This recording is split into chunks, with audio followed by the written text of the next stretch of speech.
Can we get seated, please? Thank you.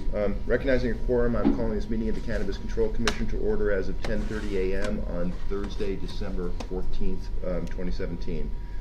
Before we begin official business, I would like to request if anybody's recording this, please raise their hand.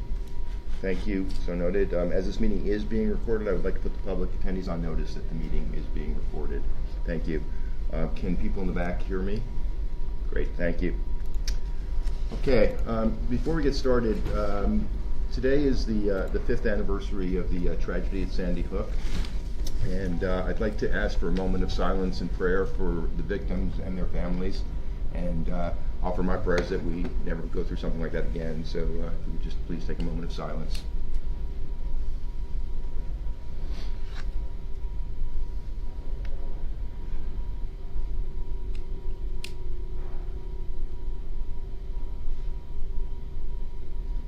Okay, thank you. Welcome to day 4. I'm going to keep my comments brief since I suspect that most of you are as sick of hearing my voice as I am of hearing it myself. I'd like to remind you of where we are in the discussion and what we have left to cover. We have covered an enormous amount in 3 days, but we still have some pretty substantive issues left. So I'll remind you of what we've covered and where we're going today. I will again not offer a forecast of how far we'll get through the issues today. I think I've counted that we have 45 slides left, so that's at least one indication. We will break for lunch at an appropriate breaking point, and once again we have a hard stop at 4:30 as we'll get thrown out of this room. One acknowledgement, I just thought it was appropriate to acknowledge Executive Director Collins, who has been sitting where he's been sitting for 3 days and now a 4th day, taking notes, keeping us on track, reading back the sometimes impossible to follow conversations that we've had to tell us what indeed we're voting on. So I just wanted to acknowledge and thank Executive Director Collins for his role in helping these proceedings move on. And before, let me go through the agenda, and then there's one thing I'm going to bring up before we jump into the agenda. So we have covered this entire list. We've deferred a few things, but all the framework and licensing and licensing process issues we have discussed and voted on. We went through operations and operational requirements yesterday, and what's in red is what we skipped over, which is a conversation about inventory records and cash management, so we'll do that early today. We covered waste disposal and notice list, but we skipped over the things that are in red here, so they'll be on the agenda as well early in the day. And then we will get into all the deferred topics that we have, as well as leadership program categories and our regulations with respect to Martha's Vineyard and Nantucket. So that's what we're going to do today. But before we jump in, as I said, there's one issue from yesterday that I believe we need to revisit to ensure that there's clarity amongst the 5 of us on what we voted on. And based upon a conversation last evening with Commissioner Title, I'm worried that there might be ambiguity about what we voted on.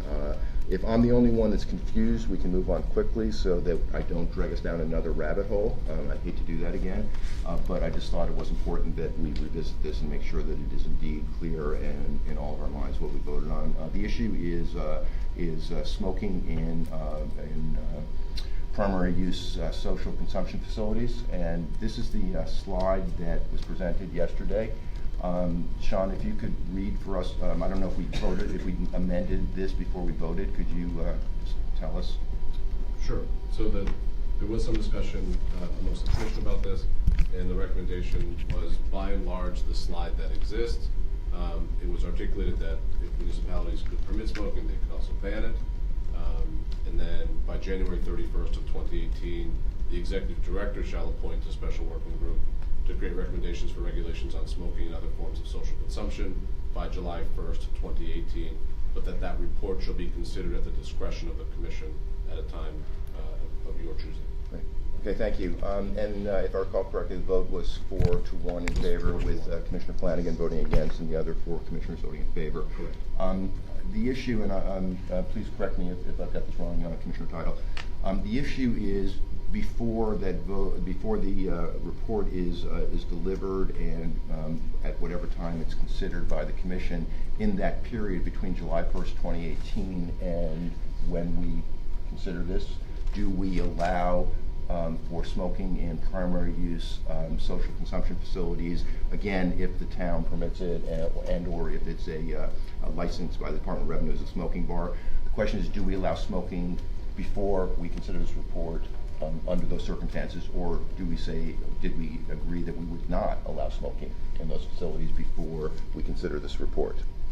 And I will say that I thought we were voting on not allowing smoking before this report is being considered. I think Commissioner Title, I don't want to speak for you, but would you? I can speak for myself, yeah. So my intention with the slide was that we were passing all 3, and so at this time, before we created regulations on smoking based on the working group recommendation, we would not stop municipalities from permitting on their own. We wouldn't essentially ban it on their behalf. Right.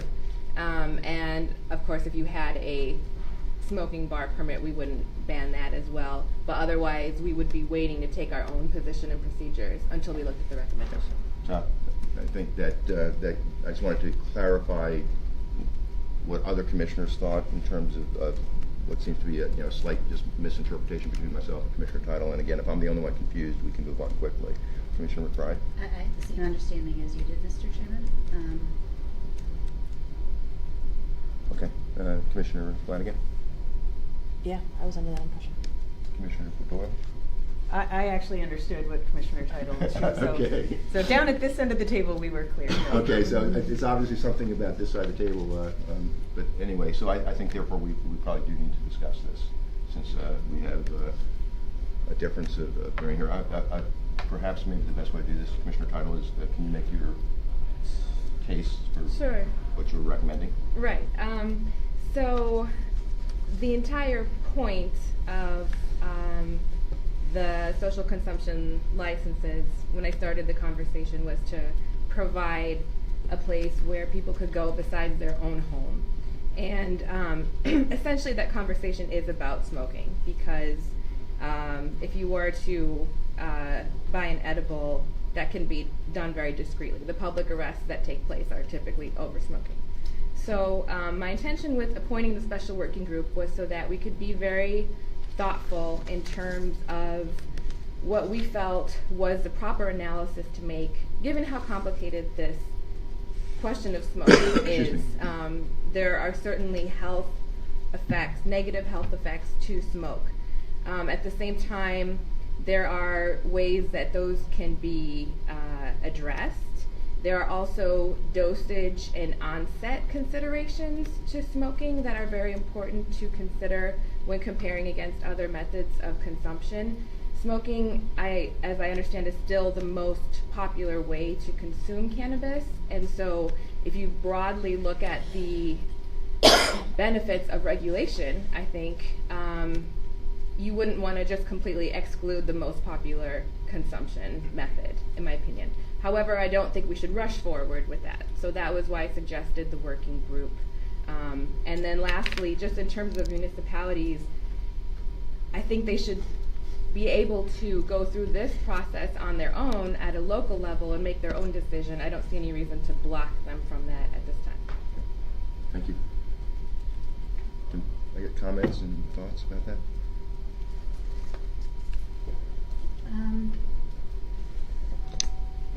I guess I was under the impression that the working group was being put together to provide us with a roadmap, right, for how to move forward on regulations.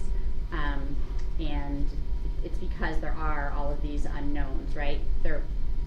Social consumption is just full of unknowns for us. And that as we're trying to kind of pick things off one by one, we're trying to give ourselves kind of a way forward that's with the best information. So I guess I understood this as we weren't going to allow it until we had a report that was going to kind of tell us, you know, this is what the roadmap should look like, and you should be considering all of these things. So that was my interpretation. And Commissioner Flanagan, I know you voted against it, but I'd still be interested in your thoughts. I'm concerned about the rollout of something we're not sure of, and whether it's smoking or edibles or whatever form they want to consume in. I think that if we have a working group or an advisory group or whatever we want to call it, and we want to take into consideration what they have researched and come up with, then to tell me that we're going to get the recommendations by July 1 while at the same time they're opening on July 1, I have a problem with. I think that, it's the timing. If you were to tell me that we're gonna roll out our programs and stores are gonna open and cultivation's gonna happen, and then 6 months later we'll allow consumption sites, I would feel better about that. But having the dates coincide, I just feel that we're only gonna get one chance to do this, to open up, and I want to make sure that we do it in a method. I want to make sure that I'm voting for something that I feel comfortable with. So I think the timing and the research for me is an issue. McBride? Can I actually just ask Sean, do you mind reading back our, because when we were having the conversation yesterday, I'm just trying to recollect, the part of the conversation was about the dates piece of it. Right. And I think I made a motion. I think that there was part of what we ended up voting on was sort of Can like we, a pushing. whoever's playing Christmas carols, thank you. I'm a fan of Christmas carols, don't get me wrong, but it's not now. Sorry. I think it was in the context of that we decided it was going to be, the report would be. I'm now just trying to remember. The report would come to us on July 1, but that we would consider it at our discretion at a future date. Yeah. Okay. I think that's kind of where that may be where the confusion is, right? Because my understanding was that it wasn't until we would consider that report that we would be doing anything on this, and that based on our acting to create regulations, that would be kind of the first step out into allowing it. So I think that's where the confusion is. I think that's where the confusion is too, because when I hear you describe how you heard it, that's also how I heard it, because I don't see this as us taking any action on smoking. I see it as us not actively blocking municipalities. But in my mind, what I would anticipate, of course the working group can come up with anything, but what I was picturing was that the working group would come back with, here are the ways that you should step forth if someone's going to allow smoking, what it should look like, odor control, ventilation, other safeguards. And that's what I feel is not ready at this time. But I don't see if we were to actively block smoking, then there's kind of no point in taking the vote that we took the first day. Can I just say one other thing though? I'm really glad we're having this conversation. I think that it demonstrates that this really is the first time that the five of us talked about this, and that this is how human communication works, and this is probably going to happen again. And I think it's a healthy part of I appreciate that. I'm hoping it doesn't, because I feel like this is a failure of meeting management, that we voted on something that we're ambiguous about. But no, I agree the with system you. is dysfunctional. I don't think we are. The setup is dysfunctional. It's not Thank you. Thanks for letting me off the hook, but I still have high standards myself. Commissioner Doyle, what are your thoughts? I don't have strong feelings either way on this issue. I tend to think, just based on what we've seen so far with municipalities, that even if we allow municipalities to go forward, they're probably going to hesitate to do so before the working group comes back regardless. So maybe that's a cynical approach to how to view the motion. But if they really feel strongly that they want to provide an opportunity for people to get together and smoke marijuana, then that's their choice. I'm fine with allowing that as well. My preference would be people don't smoke, because I tend to be, I tend to think it's less health protective. That's a personal bias on that subject. So Can we talk offline about that? Yeah, I think I've made my views known on that to you. I'm fine with allowing the town, I was fine with the vote yesterday. And I- understanding it the way Commissioner I did Title understand it the articulated. way Commissioner Title had expressed it, but, you know, I'm perfectly happy to vote again if people were voting under a misunderstanding of what it was. Yeah, I share your, what do you call it, cynicism? You know, I don't think municipalities are, you know, well, we'll see. I don't want to put words in anybody's mouth. You know, I think I disagree with you, Commissioner Title, in that, you know, we shouldn't ban something that a municipality wants to allow, because we are deciding on some classes of licenses that we are either going to grant or not grant. So we are, by the very nature of this process, banning some things that it's possible a municipality might have otherwise wanted to see happen. For instance, you know, if we decide that we're not going to allow for brick and mortar delivery, non-brick and mortar delivery. So this entire process, we can't force municipalities to do anything, obviously, but we are, in some cases, banning municipalities in places that we're not going to create a license category. So I don't know that I agree with your argument there. I'm not saying you're wrong. I'm saying I think I have a different perspective on that. I do agree with Commissioner Doyle, though. I mean, I think we might be having a conversation about something that's going to be a relatively new issue. That's why I didn't think it was very controversial, because I didn't think it was going to happen very much, honestly. So, do you think we should have another vote, or would you, Commissioner Doyle, with the explicit understanding that Commissioner Title has given us? Or would you like to discuss it some more? I guess I'm willing to vote, personally, I'm willing to vote based upon this conversation, but I want to make sure everybody had a chance to weigh in. Commissioner, excuse me, I hope you don't mind me calling you Sean. It's just too long to call you Executive Director Collins I'd every rather time. be called Sean. I can call you director. Okay, Director? Just I whatever you wanna- can do that. Call me whatever I get. Two questions. One, I may negate the first, but, and this might be a question for Commissioner Title, how would this, I guess, run up against the workplace smoking laws in Massachusetts?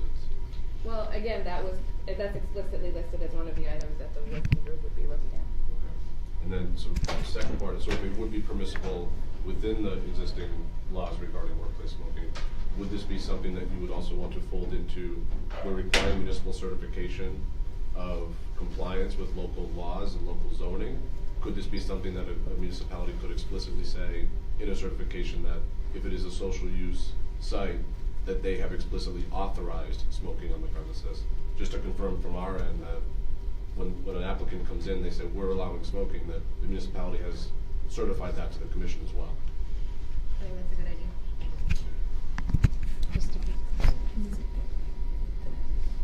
Yeah, I think that's a good idea, actually. Do you want to vote, or do you want to discuss this further? I don't think we need to discuss it. Okay. So I'm going to ask Sean to, given the addition that was just made, to read us back the recommendation, and then I'm going to ask for a motion to approve. So adding in my own, Actually, I'm going to ask the director.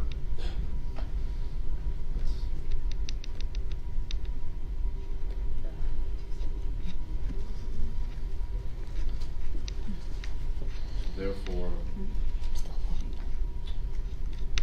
this is regarding operational requirements for social consumption. The recommendation is to allow municipalities to permit smoking and incorporate certification to the commission that authorization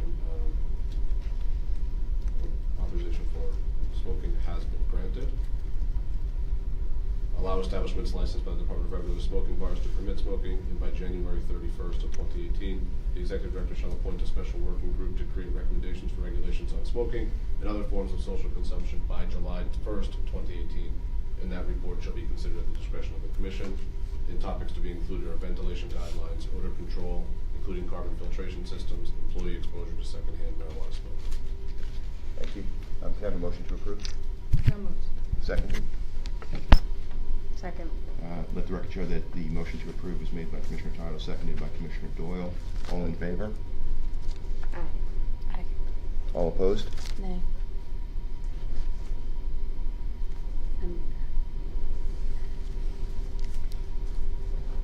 Yeah, I just, yeah. No. Okay. So let the record show that this was not approved by a vote of 3-2. Voting to approve was Commissioner Title and Commissioner Doyle. Voting to not approve was Commissioner McBride, Commissioner Flanagan, and Commissioner Hoffman.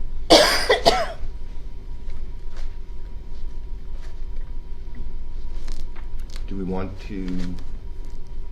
So as a Talk about procedural alternate- question, yes, Brent, we yeah. have not passed any of this. That's correct. So my question is, from a procedural standpoint, should we talk about another version of this that we can approve? What version of that would be? I think I don't know what the vote would be, but if we said we were not going to issue licenses to allow smoking until we had received and made regulations based upon the recommendation of the working group, that's an alternative form of this. Again, I'm not forecasting whether that would be approved or not, but that's an alternative form, keeping everything else here as discussed, but just making that one change. So at least people could potentially go ahead with non-smoking forms of ingestion in a social consumption setting. And I'm sorry. And if we didn't pass this, the other alternative would be pass another one explicitly banning smoking. Until that point where we made a decision based upon the input of the working group. I'm sorry, I was about to interrupt you, I apologize for doing that. I'm also willing, and I hope that Commissioner McBride and others would agree, to say the report is done by July 1st and we commit to a timeline to make a decision. I don't know what that timeline is. Yeah, if we could just open this up Sure. for just a Yeah, little of bit course. of conversation. So my concern here is that it's what I'm going to reiterate what I said before, but hopefully do it a bit more artfully. I want to know as much as I can about the roadmap moving forward to what social consumption is going to look like. So we took a vote to approve social consumption, so that's that vote, right? We're going to approve those licenses. But now the question is, and herein lies the dilemma, what does that actually look like as we roll it out? And it's my strong preference that we, as a commission, and that the people in Massachusetts, and that everyone who has a care about social consumption, which I think is really going to be everyone, I mean, it really should be everyone, right? Kind of has the best information about what is in our heads, and that we are able to put that down on paper and say this is what we think it should look like, and give as much information as we can in terms of guidance to municipalities, to ourselves, and to anyone who's going to touch on that issue. And so it's my preference that as we move forward in this really, really fast process, right? Like this process where it's just like drinking from a fire hose, that we're able to keep time and to make decisions, and then to say, okay, we've made this as a general decision, let's fill in those blanks, and what then is that going to look like? I think that to this point in time, I have to say, I think that we have, to my own horn, I think that we have done a pretty exceptional job of moving this along in a time frame that a lot of people didn't think was going to, I think people really were like, there's no way that's going to happen. And I think that it would be my preference to be able to give ourselves, okay, like let's make sure that we are putting into place the best things around this, and that we have the best information. If we have this working group, we're going to rely on what they say, or push them to make certain recommendations. I want to know what those recommendations are, and I want to be able to have a really good sense of what we're kind of, what we are building. That's my preference, just generally as we're out of the box on this. So I'd like to pile on to that comment. First of all, I too think we've done a lot, and I'm very proud of us, so I agree with that. I also just wanted to reiterate something I've said pretty much any time I've had the opportunity, which is that July 1st is not a legislatively mandated date, but it is our target, and from day one, before I even knew what I was getting myself into, I've committed to do everything we can to meet that date, and I think we are well on our way. With a lot of work left to do, we're well on our way to meeting that date of having this industry, this newly regulated industry, up and running on July 1st of 2018. That being said, I've also reiterated whenever I've had the opportunity that the market and the industry as it looks on July 1st, 2018 is not the way it's going to look a year from now or a year from then or 2 years from then. People are going to enter the market at different speeds. It's going to evolve. We're going to learn things, and while I'm not going to forecast that we're going to change any regulations, we're going to learn some things that might cause us to reconsider some regulations. So I don't want us to be totally focused on what's in place on July 1st, because I don't think everything will be in place on July 1st. And for some things that I think are very complicated where we don't have the information that we need, I personally don't have any problem saying it's not going to be there on July 1st. It doesn't mean it's never going to be there, but it's not going to be there on July 1st. I don't have a problem with that in general on things where we feel like we would be more able to come up with thoughtful regulations once we had more information. So that's where I'm operating under. And in this particular case, and let me, one more thing, if we are going to say that there's some things that we're just not ready to make decisions on that will not be in place on July 1st, I think we owe it to all the constituencies, particularly the citizens of the state, to say when we think we'll be able to get to those things. If we can't do it by July 1st, when can we get to those things? And I think personally this is one of those topics where I don't think I personally feel comfortable saying we're going to have this in place on July 1st. I love the idea of a working group. I think appointing them as quickly as possible makes sense. I am willing, if I can get consensus on the commission, to say here is a date that we will get to regulations on this, but I'm not comfortable before this group comes back and reports to us and before we have a chance to digest and debate going ahead with this. So that's just where I'm coming from.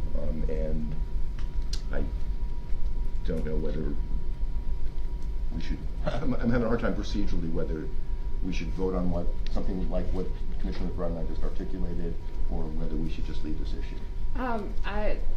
Commissioner McBride and Chairman Hoffman, those were very much identical to my thought process as well. So if we want to adjust the working group timing, if there's a way that is more comfortable for you, Commissioner Flanagan, we can consider that as well.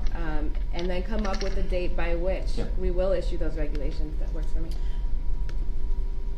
My suggestion, not to add to what other people have already done, is what about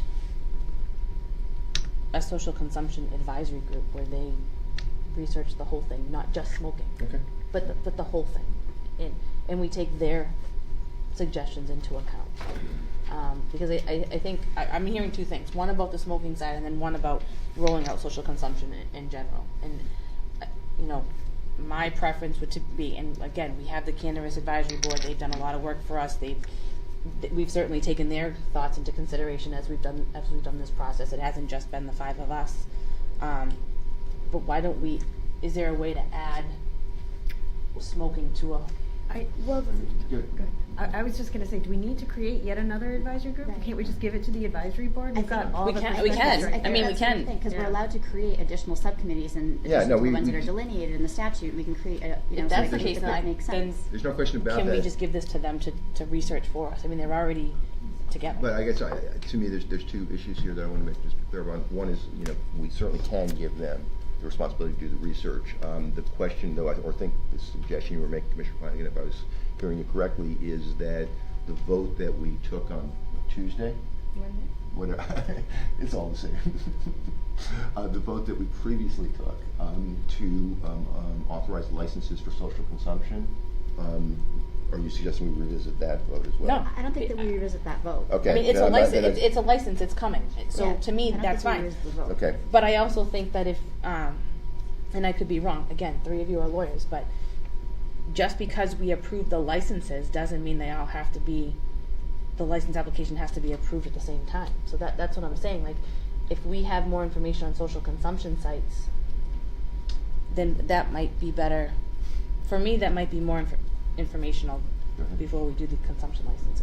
I guess my question there would be the smoking issue in particular. I can point to exactly the technical questions that will take time Otherwise, I mean, every single issue we've gone through in the past 3 days, I would love more time to go into, but I felt comfortable enough to move forward. I think smoking Okay. is very specific. So my That's fine. my opinion only is, yeah, we should talk about whether we should appoint another working group or whether we should ask the subcommittee to get into this, but my opinion only is we agreed to authorize social consumption on a previous day, whatever it was. We have a timeline in place that we will accept applications starting April 1st and approve them no earlier than June 1st. Anyway, we have. July In any case, I personally don't think we should revisit the agreement that we authorize social consumption, and that we have a timeline for when people can make applications. I personally don't believe we should do that. I do think that the one thing I'm very concerned about is in those social consumption licenses, not allowing smoking until whatever group we appoint comes back to recommendations and we consider, debate, and vote on it. And so I think that's at least in my opinion, that's the only thing that we should focus on, which is the smoking issue, not the more general social consumption issue. I welcome the input of whatever group we create on social consumption. If they have suggestions, we certainly can change, if we feel appropriate, the regulations, but we have agreed on regulations for social consumption other than smoking, and I don't personally think we should revisit them. Can I ask a clarification question? Sure. Do you Only one? Well, yeah, actually, surprisingly for me. Do you also object to the bullet point, allow establishments licensed by DOR's smoking bars to permit smoking, where there's already smoke in the air? I wasn't sure how Yeah, much that's we're a good- pulling back. That's a good question. Thoughts on that?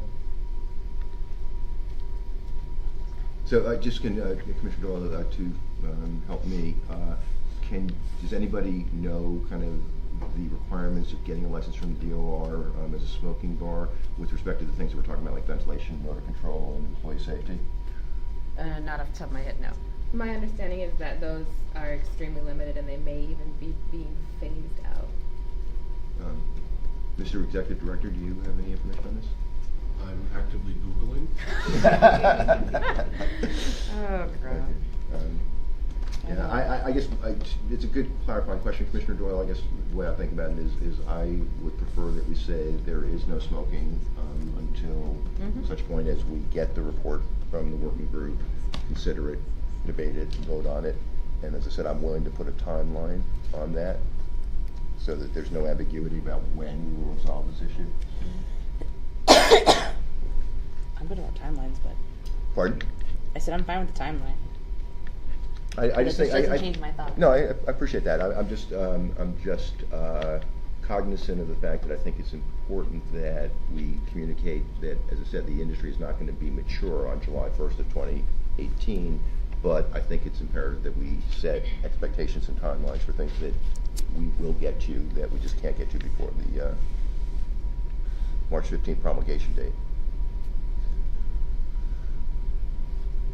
I have a suggestion for a timeline. Go ahead. I would suggest 2 months after we receive the recommendations to consider them and take feedback. Commissioner Doyle? Or, I mean, Brian, I'm sorry. Yeah, it looked like you were... I'm just mulling over some. I'm trying to put together all of the pieces that we've done thus far, including the piece on actions on applications, Yep. and how this all works together, how it all fits together, Sure. because we took a vote to, provide for particular actions on applications. I'm trying to, Okay. in my head, Yeah, kind of figure out what that I think looks that's like. important. Typically, the language would say something to the effect of in a time and manner determined by the commission. However, the statute obviously adds certain dates that we have to be conscious of and make sure we're adhering to whatever the statutory intent regarding different dates, because the different dates also have different language. Yeah. But you can typically determine when you're rolling out applications for a particular license. I'd have to look back at that April 1st language to figure out if it's mandatory for all licenses that we authorize to see whether or not, you know, we have to accept applications and act on them within a certain period of time for all the But different kinds. in a non-technical perspective, what it seems to me to be the case is that we have agreed to authorize a category of license called social consumption, primary use social consumption. Pardon? And mixed use, yeah. So we've agreed to authorize those. I see no reason to, as I said, revisit that. And all we are doing right now, if we continue down this path, is saying we will not allow smoking in those social consumption establishments until such point as we've just discussed. So I welcome, as I said, further input from the advisory group or the working group, the advisory board of the working group. But I don't understand, I don't see that there's a problem with saying we're going to authorize social consumption and evaluate license applications and just not allow smoking in those establishments for those licenses that we accept until such time as blah, blah, blah, blah. Does that create any legal issues that I'm not thinking about?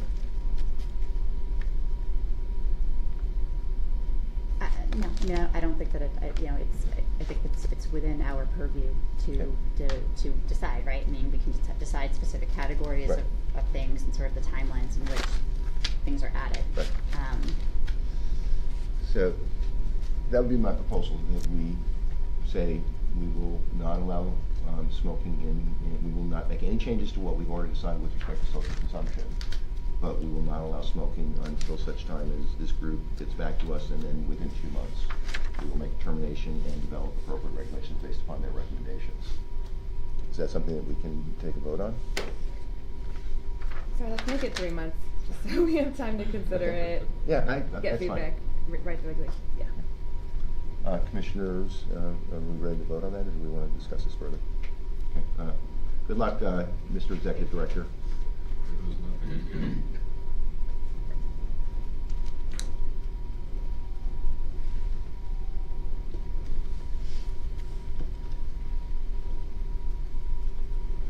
So therefore, I would prefer to codify that social use consumption may be permitted, but smoking within the establishment shall not be permitted. And then reiterate, because the previous vote having failed, by January 31st, 2018, the executive director shall appoint a special working group to create recommendations for regulations on smoking and other forms of social consumption. By July 1st, 2018, that report shall be considered within 3 months of issuance by the working group. Suggestion for revision. You said that report shall be considered within 3 months? Yeah, I would suggest stronger I agree. language. Sure. Commission will consider, evaluate, and shall promulgate regulations related to smoking within 3 months. Don't say Yeah. promulgate. Okay, sorry, Remember, sorry, it's promulgate would back Okay, you up. yeah, so You're right. decide, can vote on regulations, so does that get around your promulgation anxiety?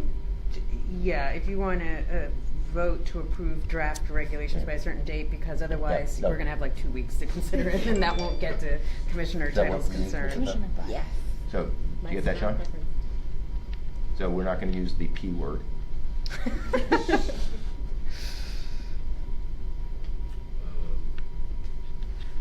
So the report shall be considered, evaluated, and draft regulations shall be Voted upon within 3 So months. does this assume that, so hypothetically playing this scenario out, if the working group comes back and says, we do not believe that smoking should be considered, then therefore regulations may not be necessary in your, We could pass a Wait. regulation Yeah. that Let's say- states. Yeah. nothing? Yeah. Well, no, No, it states states nothing, that but we're not, says we're not allowed, it's we're not authorizing prohibited. it. Yeah. Wouldn't that be maintaining regulations if it's prohibited today? But if we're putting something in regulations that puts a finite date on something, then we would need to update and amend them. Got It it. depends how we draft them probably, but at least we So we will, express the intent. we will This is a moratorium. vote on, regulations within 3 months of. Yeah, so I'm saying 3 months in the event that the working group comes back faster as well. Yeah, I think Back that's by fair. June 1, which I'm not saying is likely. Yeah, but- no, I think that's good language. Okay, so therefore, the final vote would be by January 31st, the executive director shall appoint a special working group to create regulations on smoking and other forms of social consumption. By July July 1st, 2018. Said report shall be considered, evaluated, and draft regulations shall be voted upon within 3 months of the issuance by the working group. Can I have a motion to approve? So moved. Can I have a motion and a second? Was that? That's me. Okay, so let the record show that the motion to approve was made by Commissioner Tidal, seconded by Commissioner Doyle. All in favor? Aye. All opposed? Nay. So let the record show that this motion was approved on a vote of 4-1. Commissioners McBride, Doyle, Tidal, and Hoffman voting in favor. Commissioner Flanagan voting against. Okay, thank you.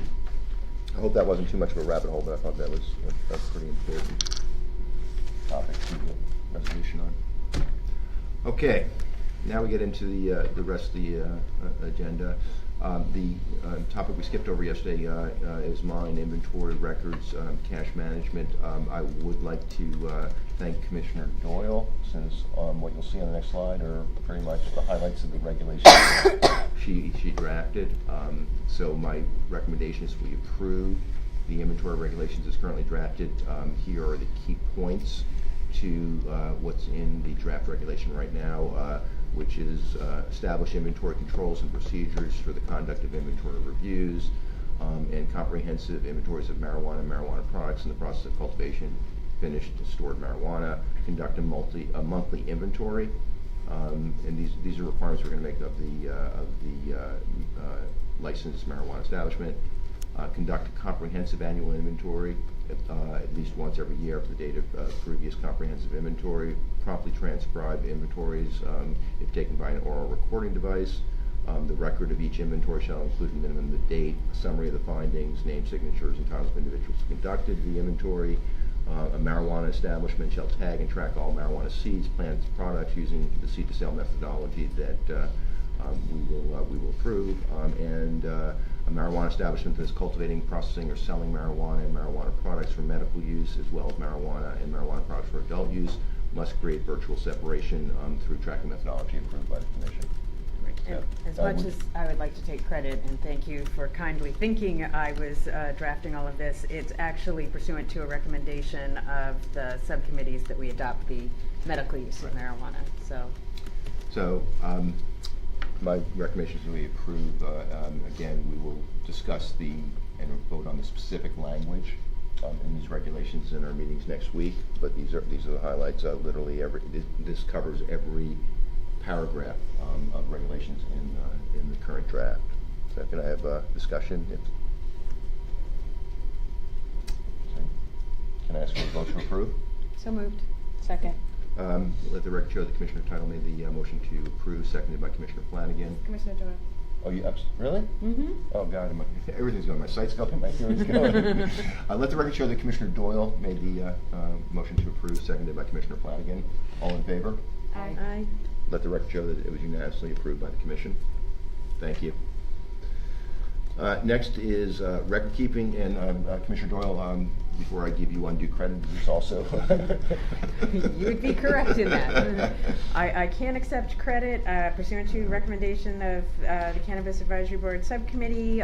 This is lifted from the medical use of marijuana program regulations. So I do want to just go back to previous days' conversations. There was two issues that we wanted to bring forward when we had this conversation. The first is records with respect to responsible vendor training.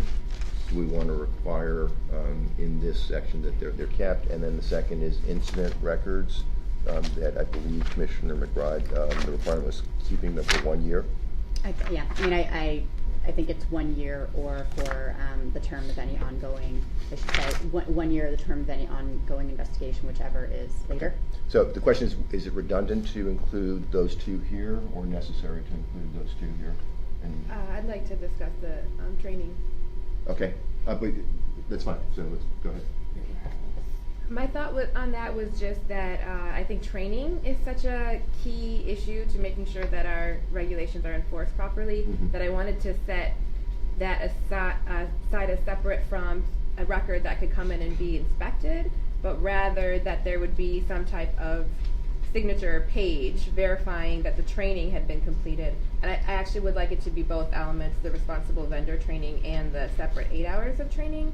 And once that was completed, that would just be sent to us for each. Can I read the language to you about how it's, because I just have personnel records, and it's just on the slide. This is shorthand, Yeah, obviously, so go ahead. so I can read to you what is in the actual regulation itself.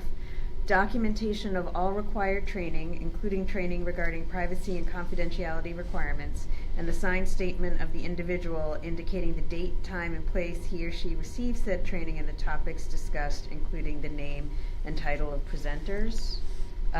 So is there, in addition to that, would you like to add something that requires a proactive notification to the commission regarding the, is it all training or does the responsible vendor? I think just that bullet point, if we could pull that out of that. Yep, it's section already, and add it. it's there. Well, but this section is to maintain it, right?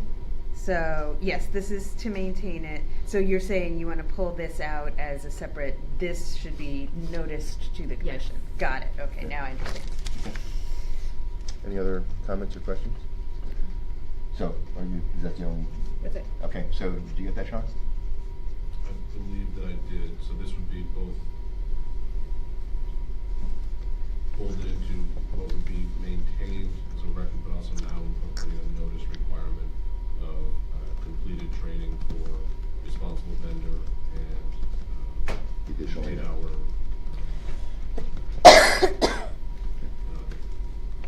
related duty training. I'm sure we could come up with a We'll come up with standardized it. form for that. Yeah. Yeah. Okay, can I have a motion to approve as discussed, as described by Sean? So moved. Can I have a second? Second. Let the record show that the motion to approve was made by Commissioner Flanagan, seconded by Commissioner Tittle. All in favor? Aye. Let the record show that this motion was approved unanimously by the commission. Thank you. Okay, now the fun starts. So I'm going to ask Commissioners Doyle and McBride, as well as Executive Director Collins, to help me out here, because we've all had conversations with the Department of Revenue on this issue. And the issue is cash transactions are going to be a large percentage of transactions, particularly at retail establishments. You know, there's data from other states, but it's well over half of the transactions will be made in cash at retail establishments. That creates really three issues. Maybe the most important. Can we get seated, please? Yes, sir? That's fine. Okay, I'm sorry. I didn't know if there was an issue or not. Apologize. It creates a couple of issues. One is safety in terms of transporting large amounts of cash from retail establishments. So there's a public safety issue. There is, and this is coming from DOR, although I share their concern, but it is a very explicit DOR issue that they've asked for us to help resolve, which is tracking and fraud prevention, particularly when it comes to tax payments in a cash business. The Treasury is not used to, or DOR is not used to dealing with cash, and they are concerned about tracking, reporting, and fraud in terms of collecting tax in cash businesses, or at least in a business that has a significant part of its proceeds in cash. There's a separate issue, which is, I'm not sure our problem, but I wanted to raise it, which is if DOR is concerned about the cash part of the business, then should it be upon the licensees to worry about what they do with the non-tax cash, or should we offer some help there? Because it's a tricky business, particularly given the challenge of getting banking relationships in this industry. So those are the three issues that I think we need to address. We have worked with DOR, and as I mentioned, Commissioners McBride and myself and Executive Director Collins had several meetings with representatives from DOR. Commissioner Doyle simultaneously met with other people from DOR? Yes, that was specifically with a view to talking about draft regulations, though. Okay, but anyway, so I just ask for those of us that have participated in those conversations to just help me out, because this is a complicated issue. Based upon the conversations we've had with the Department of Revenue, they have made four recommendations, or developed 4 options. I apologize that this is really small type. But let me just highlight the 4 options that the Department of Revenue has come up with this. They have discovered a vendor who essentially has a cash machine that would be on premises, secured, and physically attached to the premises, that would be essentially a depository that all cash would go into. And the retailers would be responsible for leasing these machines. Commissioners McBride or Executive Director Collins, you remember that it was like a $3,000 a month expense, if I remember correctly? I don't think it was $3,000 a month. Okay, it was less? It was much less than that. Yeah. But the retailers would be responsible for leasing these machines. They would be responsible also for contracting with an armored service to pick the funds up. And DOR would provide banking information to the retailer so that tax payments could be deposited in banks that the DOR was doing business with. And then the other remaining net revenue could be deposited wherever the retailer chose. So I'm not going to advocate, but I'm just going to go through this. So that's option number 1. Option number 2 is to draft an agreement with state chartered banks and or credit unions that would allow retailers to make cash deposits to those institutions. And the logic, obviously, if they're not federally insured, they might be willing to handle. There are no, these conversations have not yet happened, so we can't with 100% certainty say that either a state chartered bank and or a credit union would actually agree to this. But if the agreement could be reached, then the Department of Revenue and the Cannabis Control Commission would have no involvement in cash handling. We would allow retailers to transact directly, and we would provide deposit information to the retailers, again, about where the tax part of the cash proceeds needed to be deposited. So that's option number 2. Mr. Yes. Chairman, can I just? Yeah, please. Oh, no, I'm praying Just a point of for help. clarification. Yeah.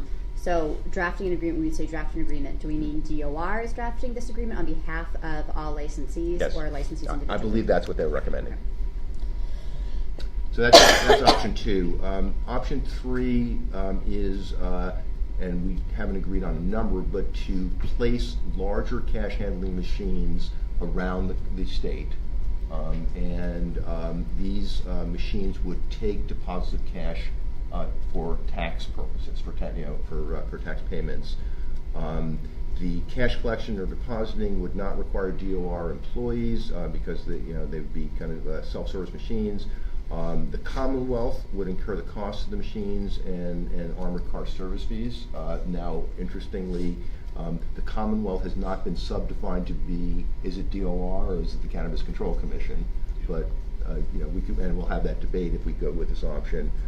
The Commonwealth would incur logistical costs associated with the location security, customer service support at these locations across the state. And then once the deposits are made in these larger cash machines, they would be routed to the appropriate depository bank for DOR's purposes. I will say on option 3, since we have been looking for precedent in other states and best practices, option 3 is what Oregon has done. I just wanted to put that out. I'm not arguing yet for any one of these, but I wanted to put that on the table. And the 4th option that DOR has come up with is the Commonwealth would contract directly with armored car services to pick up cash directly from retailers. The Commonwealth would incur the cost of the armored car services. This is currently what California is doing, and this might be, most of these first options really are focused on the tax issue and the fraud concern on tax. The 4th option really is very focused on the public safety issue. It addresses the tax issue, but it adds that focus on public safety. As I mentioned, this is currently deployed in California. I will also, before we begin the discussion, say that the recommendation from DOR is option number 3, that whether they or we pay for it, that the state incurs the cost of creating these large cash deposit machines in convenient locations around the state.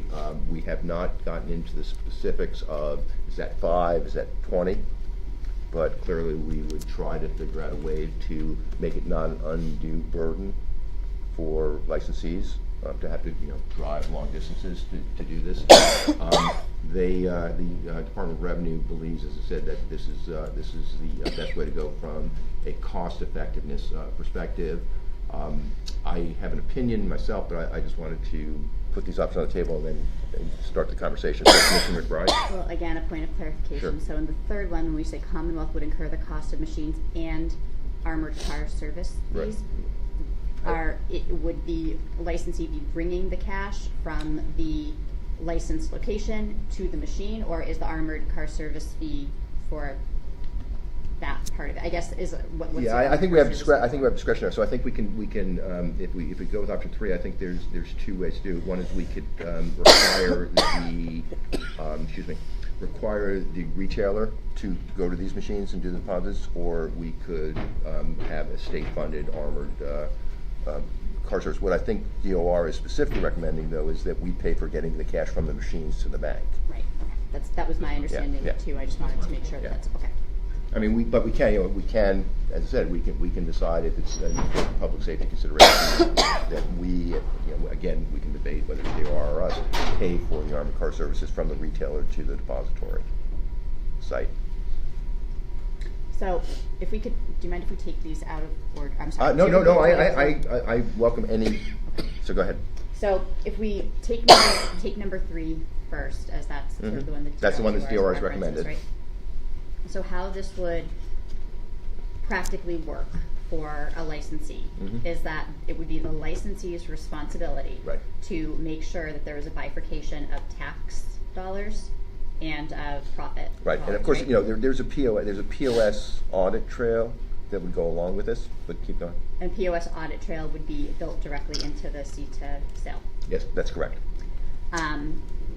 So it's the licensee's responsibility. They split the tax piece of it, and then depending on how we structure this, it's then their responsibility to carry it from the location to one of these machines to do the deposit. Correct. And then from that point in time, that's the tax. And then DOR takes DOR it. takes it from that and point then- and incurs all the subsequent costs to get it to a bank. The thought on that is that would be done on a daily basis, a weekly basis. I mean, I think that we were that was kind of Yeah, I think that up was in the air about to be what- determined. And the logic, I don't want to speak for DOR, but I believe the logic of them recommending number 3 is that it does not require the machines that option number 1 requires, and so it's Which is trying a to cost, which is trying to an added reduce the cost. cost of the to the licensee. Correct. Yeah. I think it also, if I may. Please. Appreciates that ideally this is a early short-term concern as far as tax payments being collected in Right. cash. And hopefully, it's, not that it's safe to assume, but there is an assumption that as more banks get comfortable taking on clients, that tax payments will be made in a typical fashion like any other business, Right. presumably electronically. I think they collect sales tax on the 20th of every month. And so ideally that's where we end up. And in Colorado and every other jurisdiction has seen this trend. And I think as an editorial comment that a lot of that comfort level, building that comfort level has to do with how well we are doing our job as a commission, right? That's exactly Sure. So it's sort of, they go hand in hand, but right, I mean, I think it's until we have a kind of a catch up with the banking industry where, right, there's a willingness to sort of take on what they perceive as a risk. And I think there's a chance that some licensees are going to be introduced to the adult use market with banks already. So they may have, it's essentially so long as they're compliant with tax payments, I don't know the deal. I think if DOR is agnostic as to how it comes in. Yeah. I think that's correct, and I also think DOR, as you would expect, is focused on the tax issue less so, although they made some comments, but less so on the public safety issue. That's fair.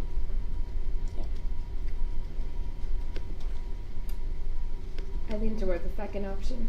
Personally, it sounds innovative, and if the state charter banks or the credit unions are willing to do it, it seems like by far the best option to me. I agree with you, but there's a big if there, which is what they don't. Well, do we know what the medical program, what the percentage of cash is?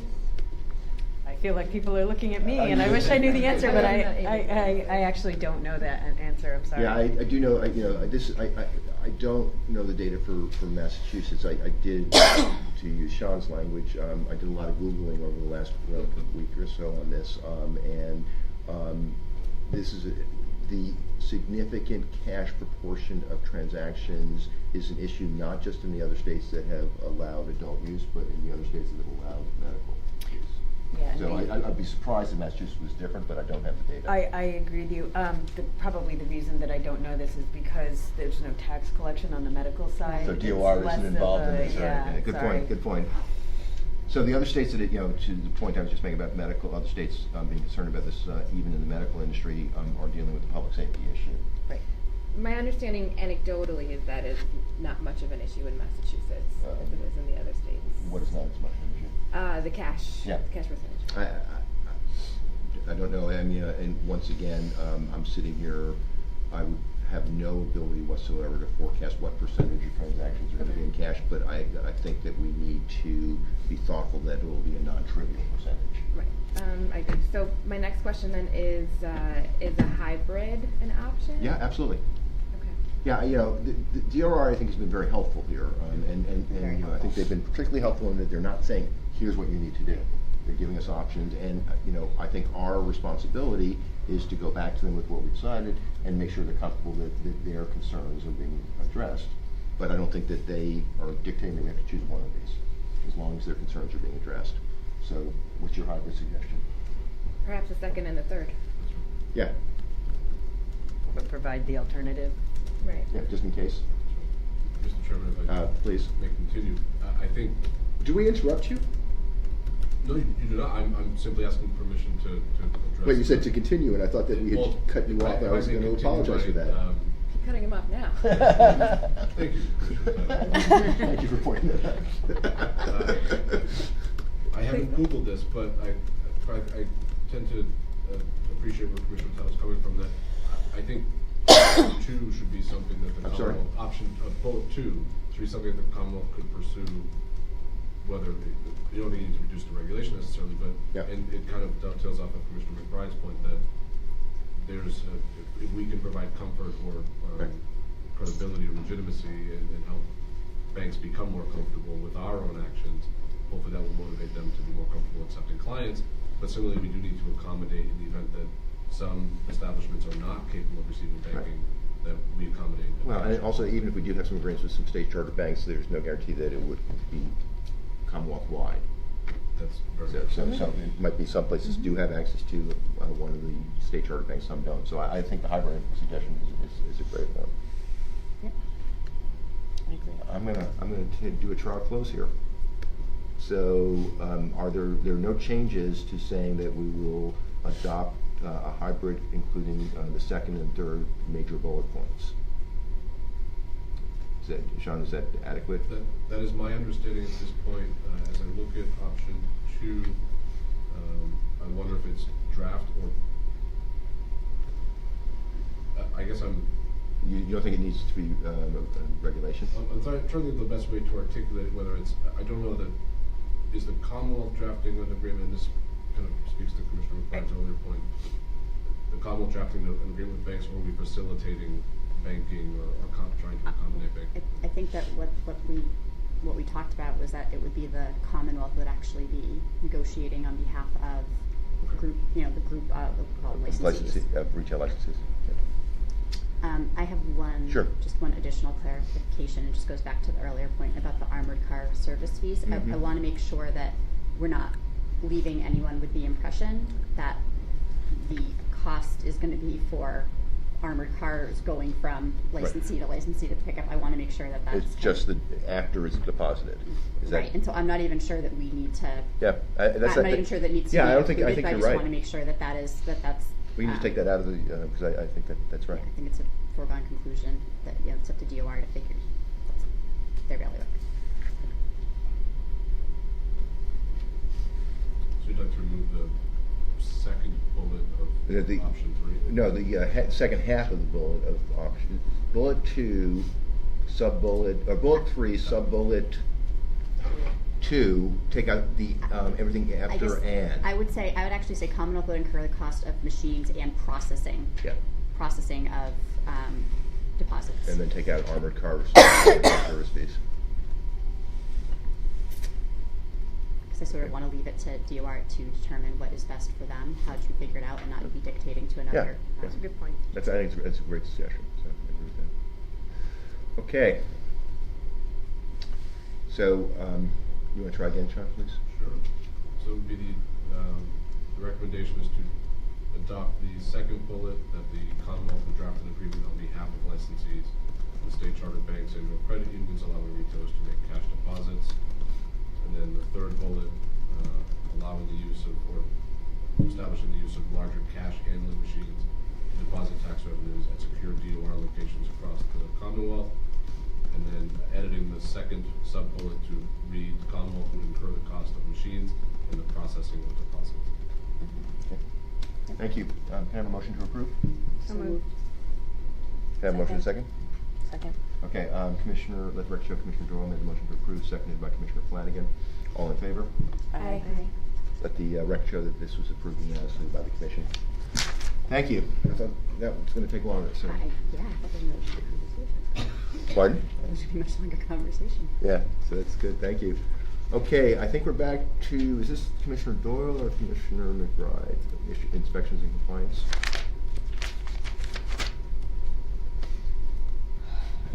I think it's. I think where it says emulate, that's me.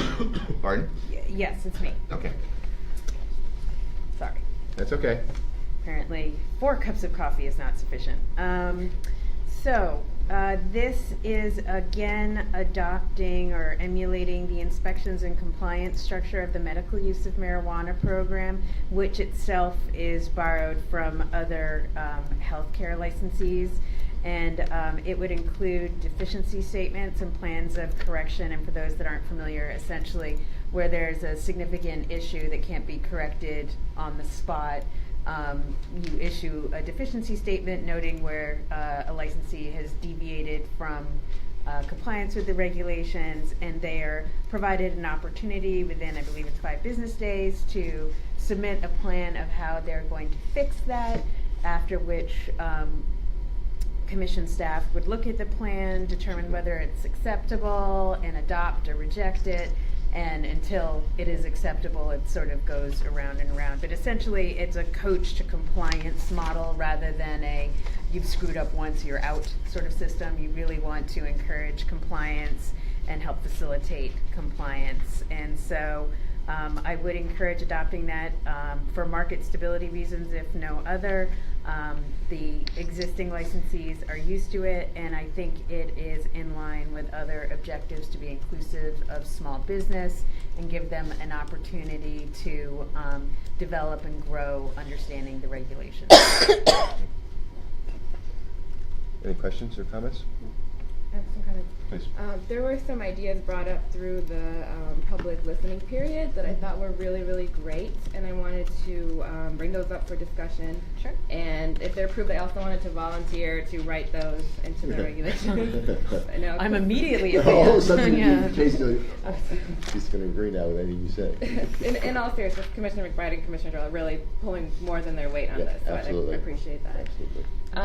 So a couple things that were brought up was the idea of employees and consumers being able to reach us confidentially, because I think when there's so few inspectors in our org charts and so many licensees, we should have a process for them to do that. A complaints process, basically? Yeah, some kind of confidential complaints process. So the confidentiality bit may be hard. There are a couple exemptions that we may be able to apply, but the one thing that we should probably have some sort of disclaimer or warning for people is that we're not necessarily in control where it's not expressly provided by statute.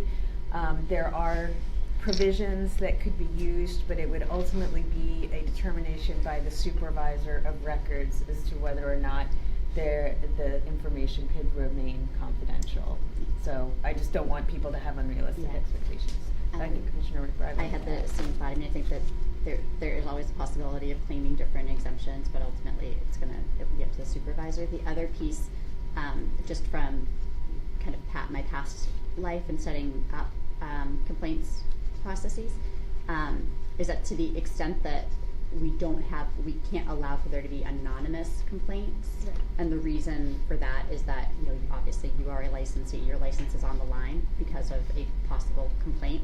And we as a regulating entity need to be able to have, conversation and have dialogue and communications with a complainant. But I think that if we kind of build those pieces around it, right, kind of the caveat that this may not be, that I think it makes a tremendous amount of sense to establish a consumer-facing complaint process. And I think that is actually, I'm not going to say it's easy, but it's not. I think there are a lot of models that we can use that actually are good models that we can easily adapt. I think there's a lot we can do as an agency too, and just making sure people know about it, and that we have, we try and respect the confidentiality within the agency as it grows Sure. too. Keep going. Should I keep going? Okay. The other suggestion was random retail purchase monitoring, or purchase monitoring as part of inspections. So I don't know what the So, randomness of the inspections is. of the Do you current mean ones. something modeled on what's done by the tobacco control program and I think local law enforcement with regard to like ID checking, making sure that people can't skate by with a fake ID, that kind of thing? Right, that, and then also some kind of like mystery shopping or random purchases made as not part I've of the heard of that, and I apologize, I'm blanking on what that is. Can you explain mystery shopping? Sure. So that's so think of the early days in Colorado where there was a lot of inconsistency among products that were being sold. So you might have might have several products that are labeled as 5 milligram edibles, and then one of them is actually 10. So how do you prevent that from happening? So you would have a person buy those products, but not as part of a formal inspection, and test for that. And then if you find that kind of discrepancy, that's Or obviously that a violation. that it's like not compliant with its own label? Exactly. Yeah, okay. Yes, that's what we'd be checking. Okay. So yeah, mystery shopper is like the colloquial term for that. Yeah, no, I know companies do it internally for their own quality control purposes, and I couldn't pull up what it was. So thank you for providing such a good It's our explanation. version of the Phantom Gourmet, right? It's sort of, yeah. Yeah, I guess so. I'm sorry if I missed. So how is that different than a compliance check? Because it would be, you wouldn't know who the person is that's making the purchase. It could be any of the customers. It would be like an investigator. That's it. Right, but I mean, isn't that okay? Like I guess I presume that sort of as part of our compliance that there kind of would be that would. So yes, that works. Good. Because I was kind of presuming that would sort of be part of it. Yeah, I think it's an additional safeguard, that there isn't some sort of special supply for inspectors, Right. To Right, grab, and right, that right. an ordinary consumer, when they get it, they're getting a product that is compliant and consistent with their label. So, yep. Anything else, Mr. Kyle?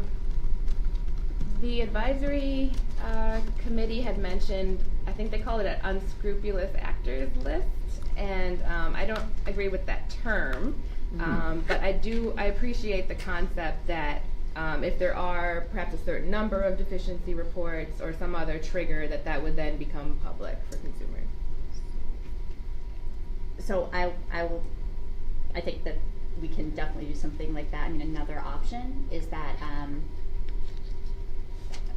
some other agencies have their complaints are public.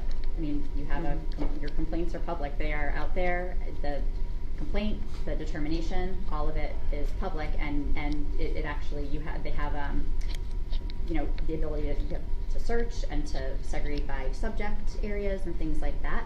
I think it serves a lot of our goals. It's a really effective deterrent.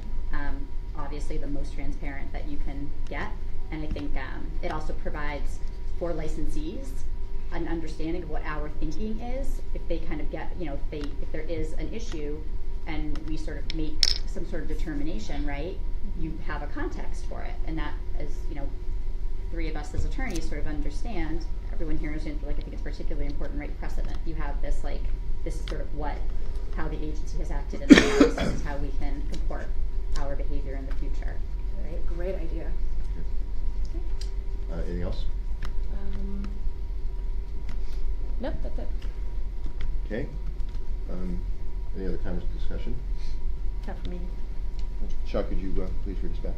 Sure. So the recommendation in regards to inspections and compliance is to emulate inspections and emulate the inspections and compliance structure of the medical use of marijuana program, including deficiency statements and plans of corrections, and adding an opportunity for employees and consumers to reach the commission confidentiality as allowed by public record law. Pursue random retail purchases for monitoring as a means of inspection and compliance, and then maintaining a public list of complaints and determination. Great, thank you, Sean. Motion to approve? So moved. Can I have a second? Second. So let the record show that Commissioner McBride made the motion to approve, and I didn't hear, you both kind of spoke, and let the record show Commissioner Doyle made the motion, seconded the motion, excuse me. All in favor? Aye. Aye. I think I was just the louder one. I think you guys were silent. Let the record show that this motion was approved by the Commission on a unanimous vote. Thank you. So next topic is action on licenses, including fines, progressive discipline, and I think appeal is part of that same conversation, but that's the sequence we'll go through. And again, between Commissioner Doyle and Commissioner McBride, I just don't remember which of you is going to lead this conversation. You're doing action on Okay, license. Commissioner Doyle. This would be me. Again, it's emulating the enforcement structure of the medical use of marijuana program and includes things like cease and desist orders, quarantines of contaminated product, limitations on sales of product, summary suspensions where it's necessary to protect the public health and safety, and just generally a progressive structure to discipline and a progressive approach to actions on license. So in other words, you don't go from 0 to revocation. There's a progressive model for approaching discipline or actions on licenses. Any discussion? I would just add that this was a recommendation of the Public Safety and Community Mitigation Subcommittee, and that I think it goes a long way to building the type of practices that we want to see. If people can sort of understand that, one of the disciplinary things might be you need to you're that employee or those employees need to get additional training, right? We want to see additional continuing education for them, something like that. I think it's really helpful in building what we want to see in terms of behavior. Great. Can I have a motion to approve? So moved. Seconded. Let the record show that the motion to approve was made by Commissioner Doyle, seconded by Commissioner McBride. All in favor? Aye. Let the record show that this was approved unanimously by the Commission. Next topic is fines. Did I skip? No, the fines are next, and then the progressive discipline. Yep. It's next slide. Yep. So again, a similar approach, and because medical use of marijuana actually never had fines authorized in its statute, they currently, Really? yeah, sore point. They don't have the ability to fine, or at least not explicitly provided in the current statute. So I couldn't have my go-to of let's copy what the medical program did. I actually had to look at some other regulated Massachusetts industries and draw from that. My recommendation would be to fine only licensed entities rather than individuals. I don't want to see us, fining a particular employee. I think it is the employer's responsibility to take responsibility for their employees. So that would be part of the recommendation. For due process reasons, I want to provide written notice. Authorized fines up to $25,000, but those fines would be similar to other disciplinary issues, progressive and based on the nature of the violation, etc. And identify, there's in the draft factors in determining the amount of the fines, which take into account the nature of the violation, Yes. violations in the past, compliance with the regulations and the training and the leadership program to be discussed later. So it's very spelled out and clear the ways that a licensed entity can help mitigate their own potential fine, even if something goes wrong or even if there is a mistake made. Also want to provide a clear appeals process, but if they fail to take an appeal within a timely manner and they also fail to pay the fine, then there may be further action on their license, like a suspension or something like that, until such time as they resolve the issue. That would be my recommendation. So we're not going completely with alcohol regulation, but Executive Director Collins, do you know what the fine structure is for alcohol establishments? It varies. One element that they have, but it's expressly written into law, is they're allowed to suspend a license for a number of days, and then they can either assume that suspension of a license, or they have the ability statutorily to establish a per diem profit rate, and then pay whatever the suspension day would have been, 90 days profit. So I'm just wondering about the 25,000 number, is there a corollary? There is no maximum limit on the but the business is very by significantly vary by size as well. Yep. Okay. Other questions or? I would recommend removing the limit because I think the other bullet points are thoughtful enough that it would make sense. Yeah, I guess I'd suggest not removing limits. I think just from being a business person, certainty is important, and not having unquantified risks. And so I wouldn't mind moving the number up if that's what you're heading towards, but I do think that we need to provide some specificity in terms of the maximum exposure of this, so people can make the appropriate plans running their businesses. I agree with that. Nobody's planning to be fined, but they need to understand, and it goes to the conversation we're going to have a little bit down the road about how much, what's the capital adequacy requirements, so that you have, just in case you do something that you didn't intend to do and you get fined, you have adequate capital to ensure that you're not driven out of business by the fine, and there needs to be some maximum, so you can do that kind of calculation. I agree. So I would recommend, I guess, a series of specificity in the fines, right? So each one has a maximum, I assume. Okay. It's just that 25,000 seems small if we haven't gone through that process yet, to me. Are you proposing, excuse me for this clarification, are you proposing specific fine amounts for different kinds of either violations and or types and or size? So enterprises? there isn't a specific sort of table or grid right now. There are these factors that sort of go into that I was describing before, but we could certainly create something. I don't know, it would have to be done quite quickly, obviously, but we could create an appendix to go with the regulations that would have a grid that sort of gives. Yeah, I'm not quite sure how complicated that would be. I suspect it's pretty complicated to do, but that would be my advice. Again, the more specificity and clarity we can provide you, I think that the better. I think actually there's a good legal reason for including a limit also, because the challenge to our regulations is really, it's arbitrary and capricious is what the challenge is. You have to, if you're going to challenge regulations, if we don't have kind of a bookends on it, then if we decide to go in one direction for one entity and then another direction for it, then they can challenge our regulations. Even not being a lawyer, I think that's a very compelling so argument. I think it's important to put a bookend on it. So what would you recommend, Commissioner Doyle? That we stay, I'm open to moving the number. I think our contract attorney had looked around at different regulatory structures and came up with a similar number to this. And I should add that, a fine of $25,000 could be per incident, so it's not, it's not that it's a $25,000 cap you know, it's Per violation. per violation, so it's Yeah. it's still it's a hefty number if we're Right. talking about a larger. No, Yeah. I'm okay with that. Okay. But if we want, what I was not okay with just taking the number out. Oh yeah, no. Yeah. So, but I think if you want to say fines up to $25,000 per incident, It's already, yes. yeah, that's okay. a given. That's fine. Commissioner Tao? That's good. I thought it was a total cap, so that's helpful.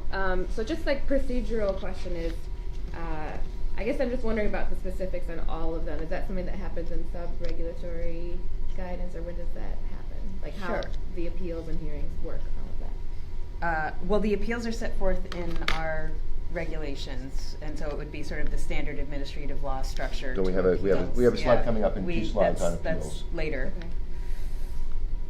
I'm happy to answer the question. You want to go to that now? Sure. Let's just we'll come back to this in a second. Let's just Okay. go to the.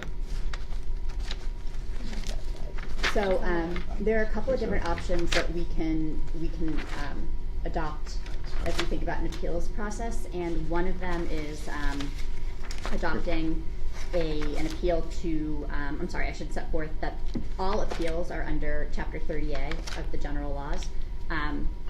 And there's kind of 2 routes that you can go down.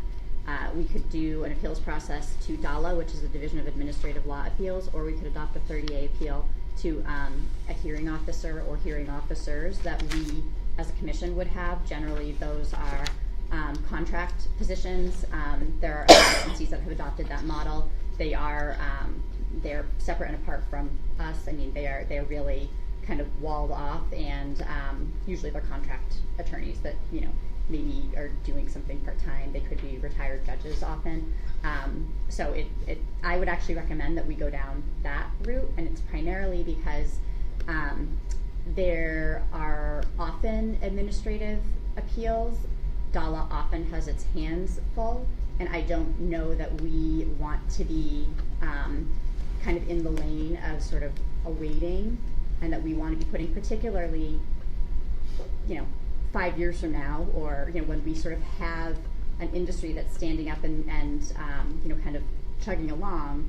I think that one of the things that I would like to be able to really look at as, you know, a measure of our success is sort of our ability, when there is an issue, to kind of move through it efficiently and effectively, right? To give everyone certainty about what the outcome is going to be. And so for that reason, I would opt for the hearing officer, the 30-day hearing officer piece.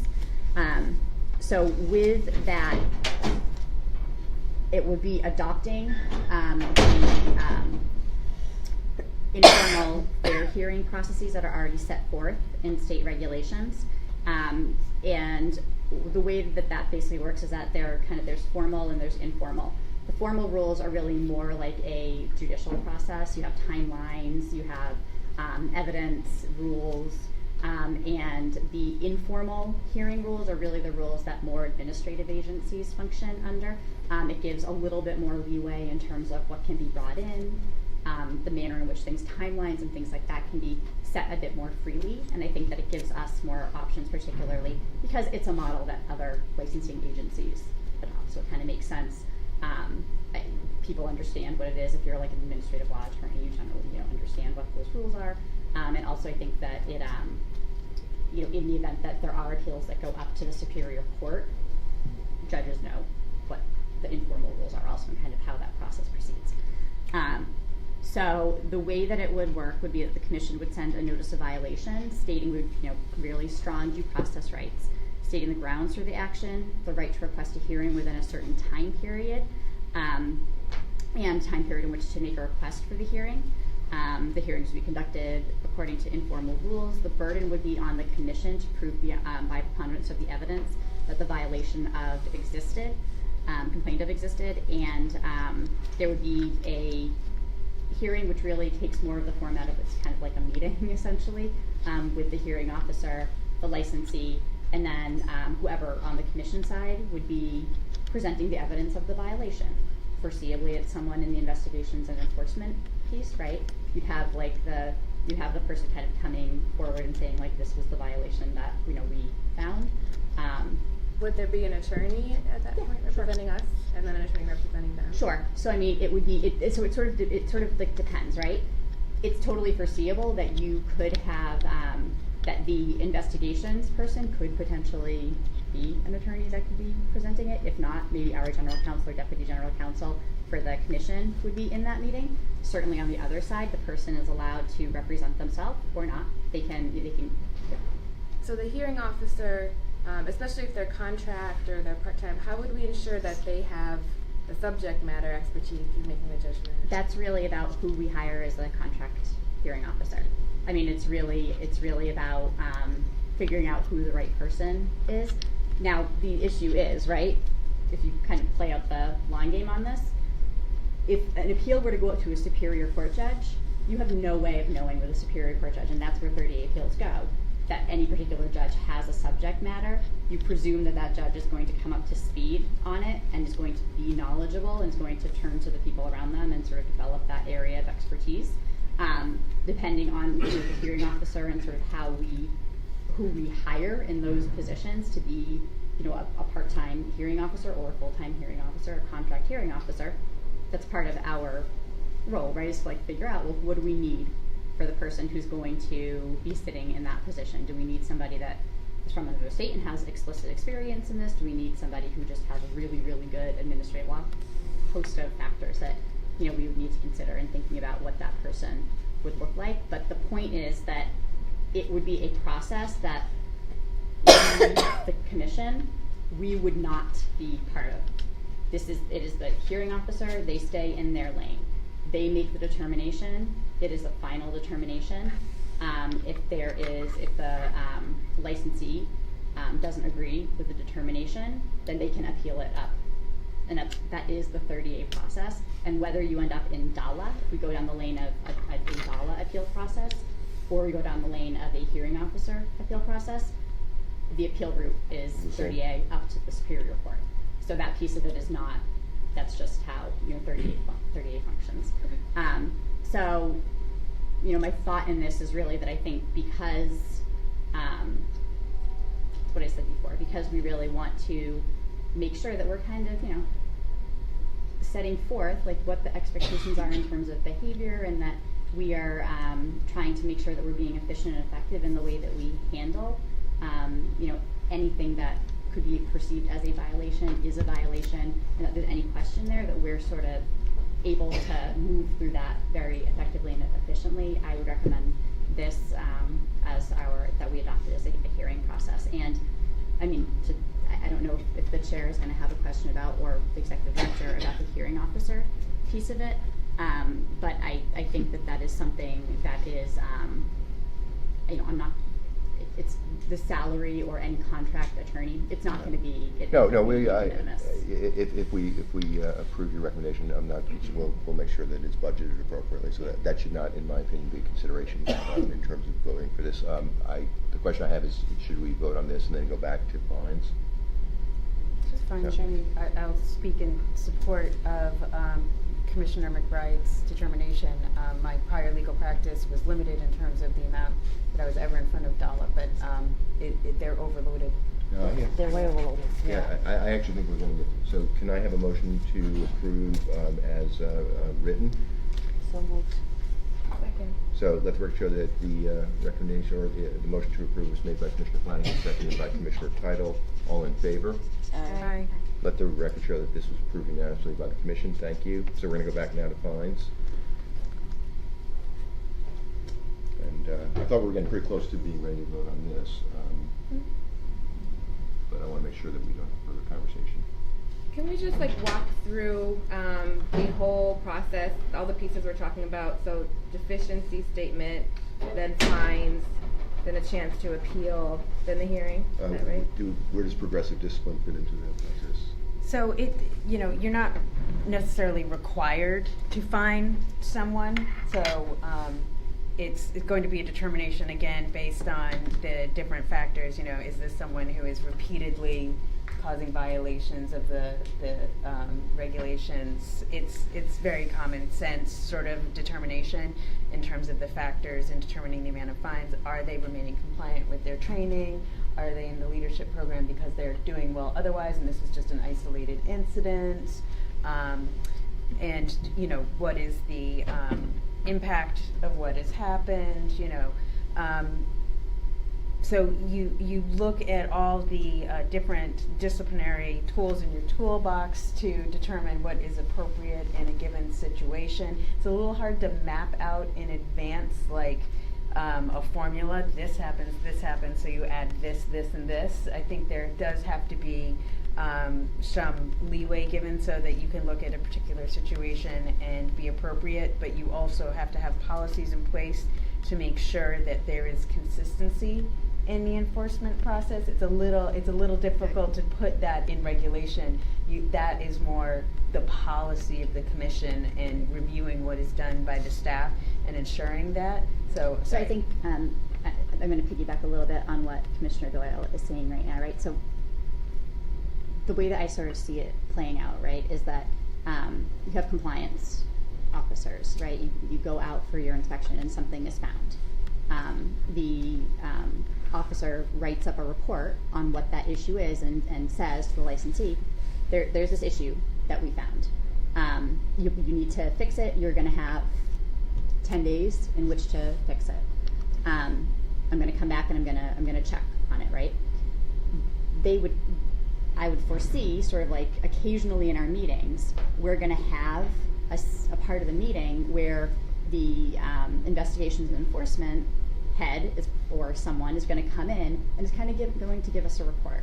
These are the violations that we have found in the past month, right? Or if there's a really egregious violation, like on, Wednesday, like the next Tuesday, that person's going to come in and say, we were out, there's this, big issue, we did this, we cease and desist, right? Something really egregious. But normally what it's going to be is that they're going to come in and they're sort of going to run through. These are the violations. I went back out. They had, addressed the issue, and that's it. It's resolved. They addressed it to our satisfaction. It's not an issue. Or they're having trouble addressing the issue. There's kind of something going on there. Maybe we need to think about whether there are other steps that we need to take and actually issue something very formal to them saying, we as the commission are demanding that you take the following steps. And so there's kind of building that process as like a regulatory agency. That gets to my question. So, and thank you, that's helpful. So at what point so how much authority do the compliance officers have and discretion, and then at what point does it become a decision for the commission? in terms of assessing the fine? In terms of assessing any of this discipline, like where is that line? Okay, so essentially the way it's currently written is commission or designee is the person that does the fine, and then we set up who are going to be the authorized individuals, because obviously we don't have staff yet and aren't, you know, completely up. People always Are think you Sean going to would go be- do inspections? Sean will do inspections. Sorry, let me clarify my language. We do not have inspection staff That is at this correct. point in time. I think that is, we're going to probably have to leave that a little vague for the moment in the regulations, and then add that designation as to who is going to be, what level of employee do you have to be to issue a citation for a fine, because it may be something that we don't want every line inspector to be able to do, and instead we want, you know, a supervisor level person to have to authorize. We have to set that part up. So right now, what it's written as is commission or designee to allow us to build that, and not in the next 2 days. Okay. Any other questions or comments? No, I mean, I guess I'm trying to kind of figure out a way to kind of give some comfort. The licensing agencies in Massachusetts are, I don't want to short shrift anyone, but like they're a dime a dozen, right? I mean, like we have a ton of licensing agencies. There's varying degrees, right, of sort of how I guess effective or varying processes, but in terms of the process that we can build, I am really confident that we're going to be attentive, right, to making sure that it's going to be a complete process, but also really take into consideration what we're doing. And I think that there are a lot of models that we can adapt, and there is a really thoughtful piece of this that we will kind of all bring our minds to, and trying to figure out what's the right level of authority and who are the right people to engage in it. And then obviously it's the five of us also sitting there and kind of overseeing it along with the executive director and making sure that everything is functioning the way that we want for it to be functioning and within the bounds of the law. And again, giving consistency and certainty to licensees, because that's the name of the game when you're a regulating authority, is really providing that consistency and that that certainty to people that look to you as like, this is my livelihood. I'm fine with asking if we're ready to vote on this. I think we had kept this the recommended option of emulating fines from other regulated Massachusetts industries, including all of the 5 bullet points underneath. I don't believe there's been any changes or additions. Is that correct? All that I've done in my notes is clarify that the $25,000 is Per incident, but that's already in the draft regulations, Yep. as I understand it. So thank you, Sean. Can I have a motion to approve? So moved. Can I have a second, please? You said, yeah, sorry. Second. Commissioner Doyle. Thank you. Let the record show that McBride. let the record show that Chairman Huffman had no idea who approved. But no, let the record show that Commissioner Doyle made the motion to approve, seconded by Commissioner McBride. All in favor? Aye. Let the record show that that was unanimously approved by the Commission. Thank you. And I apologize, I think the next slide is actually duplicative to the actions on license. Great. You convinced me. I'm sorry. I'm sure I had a brilliant train of thought when I wrote it, but I don't remember why So it's we've separate. gone through appeals and we've voted on appeals. You had a second appeal slide, Commissioner McBride? That's just the setting up the options. Okay, fine.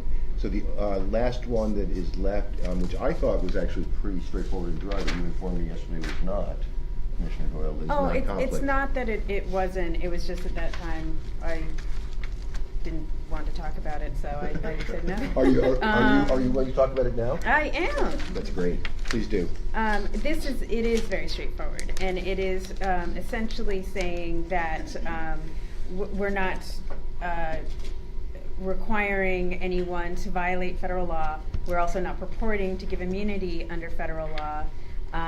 We are not saying that our regulations pose an obstacle to federal enforcement of federal law, and we're also not saying that it's okay to operate a motor vehicle, a boat, or an aircraft while under the influence of marijuana. And then also, except as otherwise provided in our regulations, nothing should be construed to limit the applicability of other laws as it pertains to the rights of landlords, employers, law enforcement authorities, or regulatory agencies. Okay. Any questions or comments? Okay. Can I have a motion to approve, please? So moved. Second. Let the record show that Commissioner McBride made the motion to approve, seconded by Commissioner Flanagan. All in favor? Aye. Let the record show that this was unanimously approved. Thank you very much. I think I'm going to declare lunch. So here's what's left. We have deferred topics from previous days, including, we're not adjourned quite yet, or not recessed quite yet. We have retail delivery with no brick and mortar. We have non-retail delivery, so delivery only licenses. We have the 2 social consumption issues on bring your own to mixed-use licensees, and we did not get to closure on events licensees. Once we've got all of those categories that we agree we're going to issue a license on, then I have a table of recommended fees and capital requirements for each category of licensee, which we can go through, and we issue that incentives for industry first license applications, then leadership programs, and Martha's Vineyard and Nantucket. So that's it. I'm not forecasting, but I think we're in good shape. I think we should take a half hour. It's exactly 12:15 according to my watch, so we're recessed until 12:45. Thank you very much. I thought some very good conversations. Mr. Chairman, the one thing I'm not seeing on the list that Okay, so let's get back to it. We've got a set of deferred topics and then just a few additional topics. The first 2, I think, belong to me. So do we authorize a class of license for retail delivery with no brick and mortar? And then the second is the delivery-only licenses. So I'd suggest we talk about them sequentially. The retail delivery only, no brick and mortar. We discussed and approved yesterday a protocol for safety and security with respect to delivery. So if we were to approve this class of license, this category of license, it certainly would include that protocol. We can have a conversation about whether there needs to be additional elements in that protocol. I've thought about this since we first raised it, I think, on Monday, and I can think of two arguments, one on each side. The argument for is those municipalities that are concerned about having brick and mortar facilities in town. This might give them another option and give residents of those towns cities another option that wouldn't have the same set of objections that a brick and mortar establishment on Main Street might have. So that's an argument to consider this. The argument against that I've been thinking about is we have in place some very explicit security requirements for brick and mortar retail and for storage of product. If there was not a brick and mortar retail associated with this license, I'd be concerned. I don't think it's an insoluble issue, but I think it's an issue that we'd have to address about where the product is stored before it's delivered. Well, maybe I could ask a question Sure. to clarify. So, retail delivery only licenses could be limited to only people who have other licenses, like a marijuana cultivator or a marijuana product manufacturer. I hadn't thought about that, but that's certainly reasonable. In which case, they would already have these Yeah. limited access areas, you know. I hadn't thought about that, but that addresses that concern that I just raised. So, but I would appreciate comments and discussion from other commissioners on this.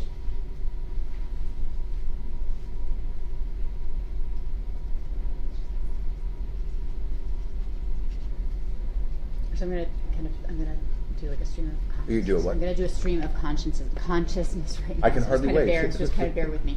So with the, I guess the thing that is very attractive to me that's attractive to me Yes. about the delivery option is that given that we are really sort of unclear about the implications on driving and being on the road, with the use of marijuana products, and that is a concern that's out there that we're going to address with further commission. I think that something that really enables for there to be, you know, that transportation is probably a good idea. In terms of the structure of,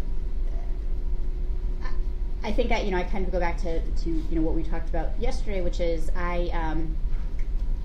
I would just like for there to be an assurance that at the end of the day that the product is being secured, and that that we are building in protocols that are going to make sure that there's all the things that we already talked about, diversion prevention, Yes. that there's safety involved, both in terms of child safety and child resistant packaging, all of the things that they presumably any licensee is going to have to comply with anyway. But that at the end of the day, we're making sure that everything is where it should be, and are hewing to those prevention pieces. If I could say, that was an extraordinarily articulate stream of consciousness. Thanks. I have my moments. Other comments, please? Your thoughts?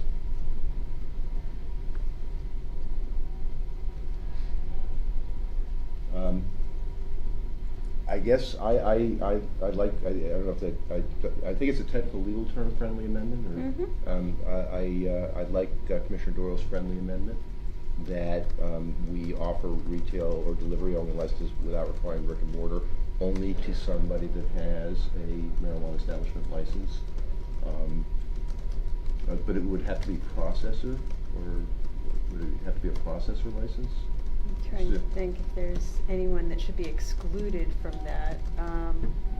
We could identify marijuana cultivator, marijuana product manufacturer, craft marijuana cooperative is honestly under marijuana cultivator, right. but sorry, Commissioner Title, I'm looking at you because I'm trying to imagine whether it makes sense for not really for social consumption, it wouldn't really make sense, would it? Because it's the consumption, the idea is consume Right. on premises, so not that. So maybe, yeah, just marijuana product manufacturer and marijuana cultivator, we could at least start there, and then if we receive comments that suggest that there are other categories that it would make sense for, to further expand it. And as we discussed with retail delivery, there would be no requirement that deliveries could be made only in a municipality where the licensee was located. Correct. That would not be a requirement. Right. Sorry, say that again? I used spell negative, I'm sorry. So we would allow a marijuana establishment licensee to deliver anywhere in the state, not just in the town or city in which they had like where the license was granted. So I think that was said without two double negatives. I can't remember if we addressed this yesterday, but if not, I guess I would like to put something explicit in there About? that that at the end of the day, that product is returned to a kind of central brick and a brick and mortar location, a location. I that think has that was explicitly in the delivery protocol Okay. that we Yeah. approved, Alright. and so again, I'm suggesting that we use exactly the same delivery Yeah, protocol it's all that we just approved kind of- yesterday, which I think incorporated that. blending together. Yeah, no, it's certainly, we'll double check on that, but I'm Yeah. pretty sure that was included in the delivery protocol. Any other comments or questions? Can I have a motion to approve? So moved. I'm sorry, I apologize. Sean, could you just tell us what we're voting on, please? Yes, so this is regarding retail delivery with no brick and mortar location. Delivery only licenses with no brick and mortar location may be permitted to, as an extension of other marijuana establishment licenses. Those licenses include marijuana cultivator and marijuana product manufacturer. It would explicitly exclude social consumption licenses. Delivery is limited to any geographic location, and delivery protocols will apply. The previously approved delivery protocols will apply. Okay. Can I have a motion to approve? So moved. Second. Let the record show that motion to approve was made by Commissioner Doyle, seconded by Commissioner McBride. All in favor? Aye. Aye. All against? Nay. So let the record show that the motion was approved by a 4-to-1 vote of the commission. Voting in favor were Commissioners McBride, Doyle, Tidal, and Hoffman, and voting against was Commissioner Flanagan. So, thank you. Next topic is somebody that would just be licensed purely for delivery. So the difference between what we just discussed and this is that delivery would be linked, in the first case, I think we discussed, delivery would be linked to another license, a marijuana establishment license. Here, the delivery would be a specific license. So it wouldn't be linked to another license, it would be a specific license just to deliver. My recommendation, which I made, I think, on Monday, so I think I'm being consistent with that, is that we not, at this point, approve that. I think that's a much more complicated one, I think, to get through. I'm willing to do the same thing that we did with respect to smoking, which is put a time frame on when we will revisit and vote on regulations here. But my pretty strong recommendation is that we do not approve this at this point in time. But that's just I have one voice and one vote. I'll add my voice to that. I agree with that. That's fine. I do too. I don't. Would you like to discuss? Just concerns very or what? briefly, Sure. I would support the license because of the low barrier to entry and the low need for capital and the way that relates to our Yes, mission. I think that's why it was raised in the first place. I agree with, by the way, that objective, and which is why I would like to say, we should come up with a timeline that we will revisit this. Because I certainly don't mean to, I'm speaking for myself, my recommendation is not to never allow these, but to revisit it in a relatively reasonable time frame. I don't know if you have a suggestion in terms of when that should be, maybe October of 2018. Maybe we stagger it after the After the smoking? environmental and the smoking, so we Okay. start the process after. Okay, so we are, can you put that into language on? We're voting to not allow this delivery only license category at this point in time. It will be revisited. I don't know how to articulate what you just said. Let's see. Are we appointing a working group, or are we just revisiting? I think Can we that- leave to the yeah, I think advisory we're board? gonna- Yeah, I think maybe we should ask the advisory board for assistance Okay. on this. All right. So we'll ask the advisory board to issue recommendations by October. Of 2018. Okay, and then the same 90-day Yeah. to, by no later than October 31st, and we will vote on regulations no later than 90 days after we receive that recommendation. Yeah, we can just copy and paste the same 3-month language. Okay. Is that okay with everybody? Mm-hmm. Okay, so Sean, would you read that back to us, please?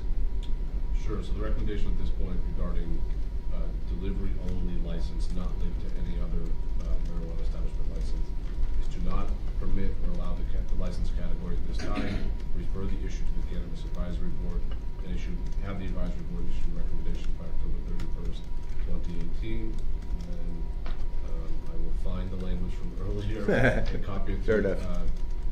state that the commission shall consider, evaluate, and adopt draft regulations within 3 months of issuance.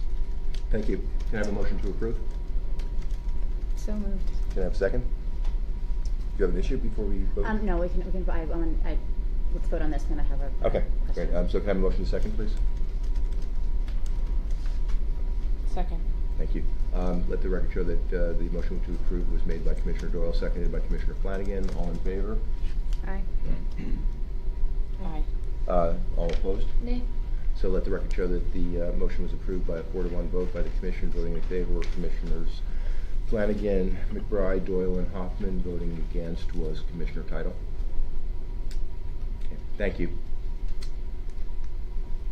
Oh, sorry, we're still on the slide. Next deferred topic was social consumption. Just for context, we did approve a license category for mixed-use licenses. So that is not under debate. The only question that was left unresolved was whether we would require the use of product that was from a regulated source or not in those establishments, or whether we would allow people to bring their own product into the establishment. Commissioner Doyle, Commissioner Title, would you care to lead this part of the conversation? Sure. So I distributed a memo yesterday following up on the excellent questions that were asked during our Monday discussion about event licenses. And essentially I'm recommending that we take Commissioner Flanagan's point and model these off of local level one-day alcohol licenses. And so the proposal, which is on page 6, after explaining the relevant guide. Was you're talking about event licenses? Yes. I thought we were on whether we were We're on the allowed BYOC. So, thank you for that. Yeah. So I'm actually going to go Ready? right to event licenses, and then I'm going to fold in the Okay, BYOC perfect. separately. Okay, fine. Thank you for clarifying Sure. that. So the recommendation is that the process for obtaining municipal approval for an event license will mirror the process already established in each city and town for obtaining a special one-day alcohol license. And so essentially it would be up to the municipality to come up with the application process and fees. And after an applicant receives approval at that level, they would submit documentation to the commission for state approval. And they would only be approved under certain conditions that we've discussed from an operational perspective, access being restricted to people 21 and older, cannabis consumption not being visible, sale and consumption of alcohol not being allowed, and of course these would only be issued in municipalities where no prohibition exists. Can you just explain the point about not being visible? So that is a pretty standard regulation in all different marijuana laws that from any public place or Okay. non-restricted area would not be visible. Fine, good, okay, that's one. Thank you. Sure. And then the last one is that the cannabis consumed on the premises would be purchased from a licensed retailer. So that's a basic overview. And so in terms of the BYOC, we looked at some other cities like Denver, which does allow BYOC, and certain other municipalities in Colorado. My recommendation would be that we take it up as a separate vote to simply fold that into this process, so that if the municipality wanted to allow a BYOC as part of an events license, they could, and we would treat it like other events licenses. The one thing I would add is, based on the discussion that we had on Monday, I'm convinced that it should be one way or the other, either BYOC or purchasing products that have been purchased from a marijuana establishment. That's my proposal. Thanks. Comments? I would just say I'm generally uncomfortable with BYOC at this juncture in unfolding our process. We only have one municipality, I guess, in the entire nation that has a formalized way of approving that, and it sounds ridiculous, but I just don't feel like we're necessarily ready for it. I expressed this the other day. I am concerned about smoking and the inhalation of secondhand smoke from products that have not been subject to the testing requirements, because I genuinely do not know what the health effects of that would be, and so I'm concerned about the health impact of that, and the same for authorizing a situation where people could be sharing untested marijuana products that have not, been produced in the way that our regulations would require them to be produced, the sanitary requirements, the testing requirements, etc. So my main discomfort with BYOC at this point in time is that I don't think it's health protective enough at this juncture, and I may change my mind about that in the future if there's further safeguards developed, but that's where I'm at this particular point in time. Other comments? Go ahead. No, go ahead. I agree with Commissioner Doyle. The other piece that I would just reiterate is that it's much like what we talked about before. We're sort of, we're stepping out here and creating a lot of different structures. I would like to see, I think that it's part and parcel of Commissioner Doyle's point. I would like to see how those structures function, how the structures that we have set up function, and then if we need to layer and add to them, move forward in a reasonable, well thought out way. And I'm not comfortable enough with BYOC at this point in time. Commissioner Flanagan? I agree with both Commissioner McBride and Commissioner Doyle that I think the BYOC, we go down a slippery slope. Not if ever we're going to regulate this industry, then it should be products that are regulated by the industry. Like you said in your memo, that you can't bring alcohol from a package store to a one-day licensed event in Massachusetts. You shouldn't be bringing outside product into the one-day licensed event. But my question is the multi-day licensed event. Why do we need? I mean, my thought is if you're having a conference or something, is it that you'll be able to do it at that facility for a number of days? I mean, I guess I'm just, when I think of one-day special events, I think of a special event that's a wedding or a grand opening or a whatever you want to call it. It's a structured time, one day, in and out, you're done. When we start getting into multi-day events, I start to worry about people leaving the premises, public safety, driving, back and forth, public health. So I'm wondering if you have clarification. That's a fair point. If the one day versus multiple day is a decision-making factor, I can understand that. The rationale was really thinking about, I guess, the existing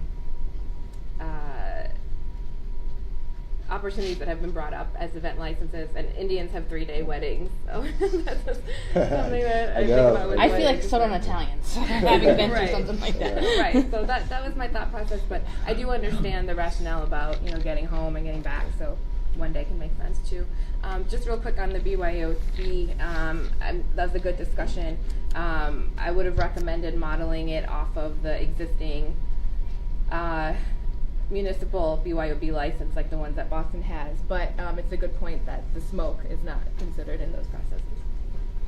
So I agree with Commissioner Flanagan Doyle and Rick Rod on this. I don't know that I have anything additional to add. I also agree with Commissioner Flanagan on one-day licenses rather than multi-day licenses. So I don't know if there are no other. Go ahead. So I would accept those as friendly amendments and then propose one-day licenses with no BYOC under the structure in the memo. Okay. And that includes the no BYOC applies to both event licenses and mixed-use licenses?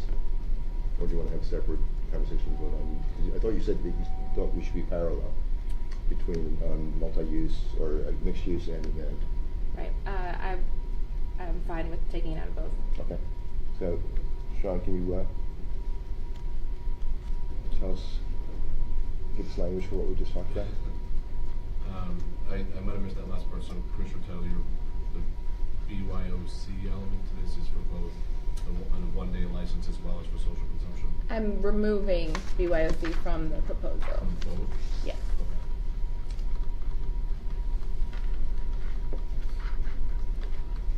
Okay. So therefore,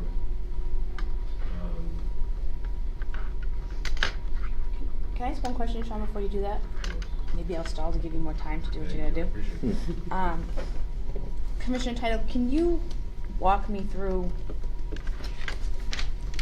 if we're not allowed to smoke in buildings in Massachusetts, how does this one-day license work? Now I'm thinking a wedding, okay? You go to an event hall. Pick one, I don't care, you know, it's an Eagles, it's an Elks, it's a hotel, it's a country club, it's a whatever. And you can't smoke there anyway. How does this work? I believe we've settled. We said no those smoking in questions. social consumption. These are social consumption licenses. We just voted to not allow I know. smoking.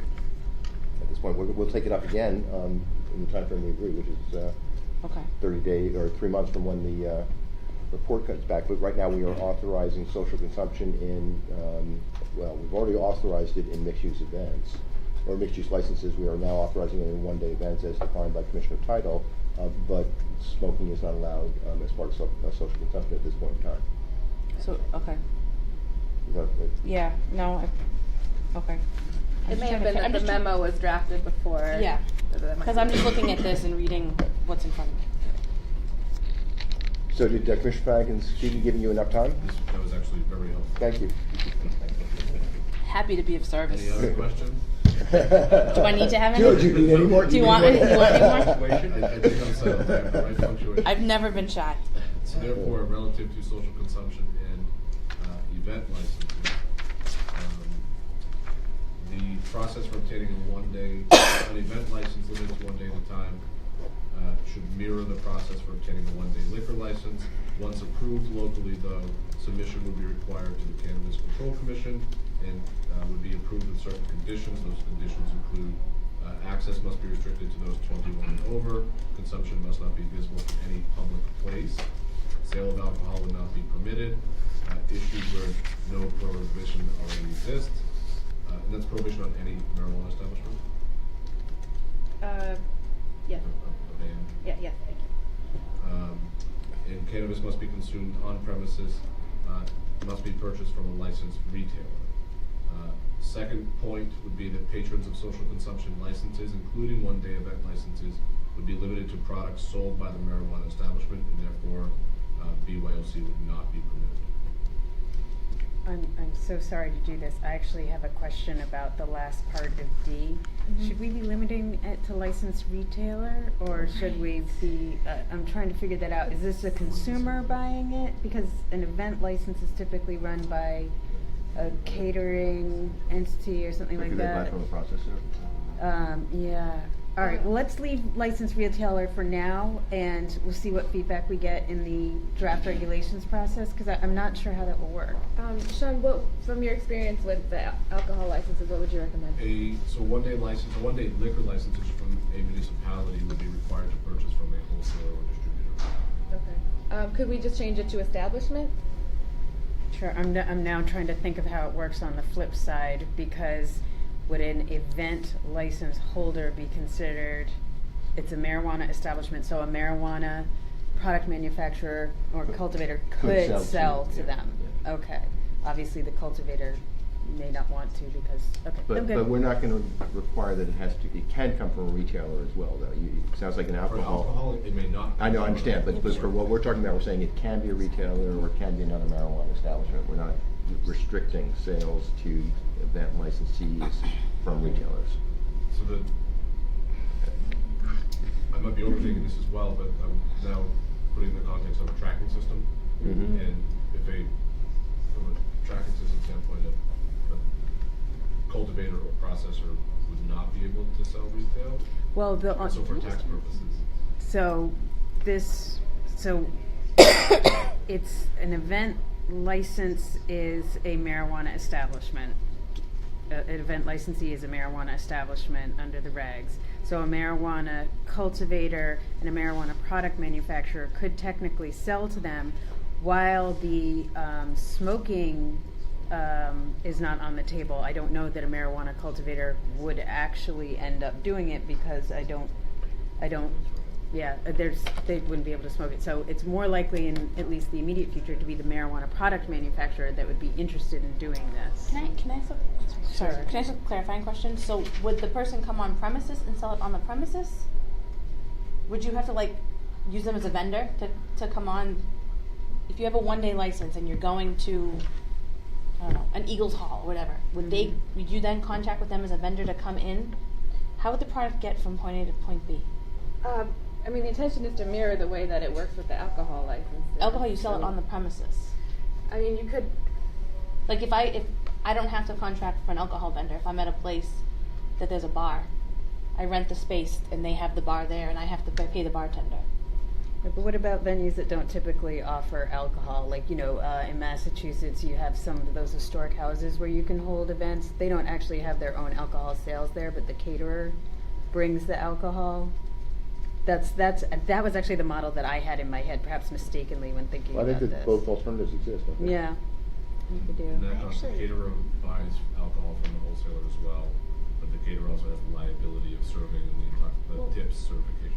So I have another question, talking about the liability piece of it, right? If this isn't, if we're doing 1-day events and it's something, like I'm hearing like a wedding, right? How are we making sure that there's no one under the age of 20? I've been to many weddings where there's people under the age of 21. How are we making sure that there's no one under the age of 21 there? And all of the other kind of pieces that we've built carefully or are trying, we've talked about carefully and are trying to build around the retail stuff. How are we making sure that those pieces are satisfied with a 1-day license that is something like a wedding or another type of event where it isn't necessarily like just a presumption that you're going to be, only 21-year-olds and over are going to be there. That it is going to be, more of an event where it would be a mixed. Well, I'm envisioning that as part of the application, right? Because it's a 2-step application, so presumably the municipal level would require that as well. But then at the state level, it would be a double check that they have a plan in place to ensure they meet all of these requirements. For 21 and over, I assume it's a 21 and over venue where this is being held. I mean, for some of these events, it might not be because the historic houses example. So Well, that yeah. at the time, it's a 21-year-old and over venue. Oh, that you're is saying being held. So they would in put the the- same measures okay. in place, and they would put that in their application. So, But- for example, So they'd be ID checking people. potentially, it should be in their application how they plan to meet that, and that's the point of this list being the state level application question. Okay. And if we're envisioning both kinds of events, one is where you buy a ticket or even not, but you show up at an event and product is distributed, it's not sold. I have questions about. Well, I guess that I don't have a question of if the product is being sold, or you show up at an event and it's not catered or not free, but you have to buy your own. Do we have the ability to ensure that it's both tracked and taxed appropriately? I mean, do we have to require that as a lead of the event sponsored or not? Yeah, I would be fine with adding that. Okay.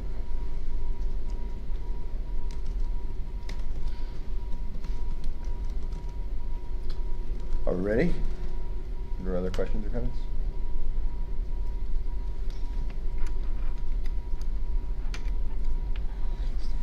I'm gonna hold off for a little bit here because I see some minds feverishly working.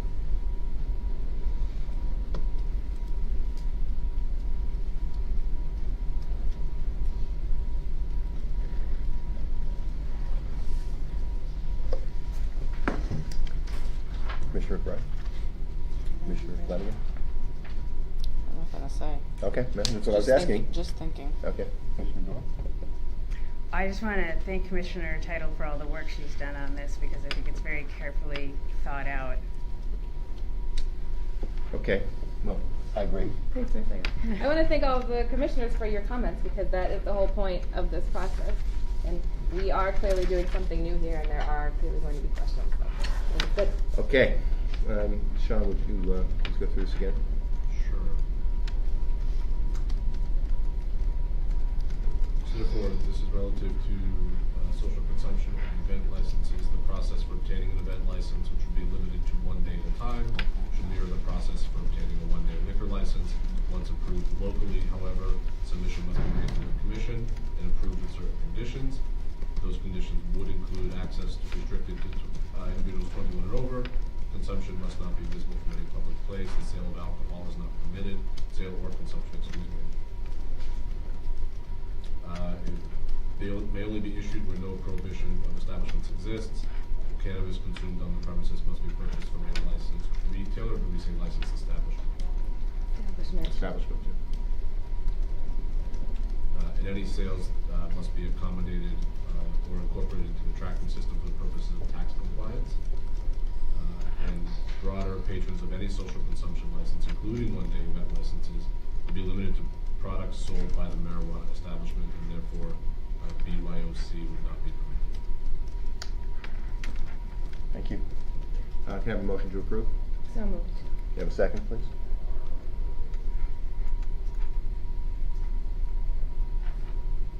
I think I'm allowed to, right? I second. So let the record show that the motion to approve is made by Commissioner Title, seconded by Chairman Hoffman. All in favor? Aye. Aye.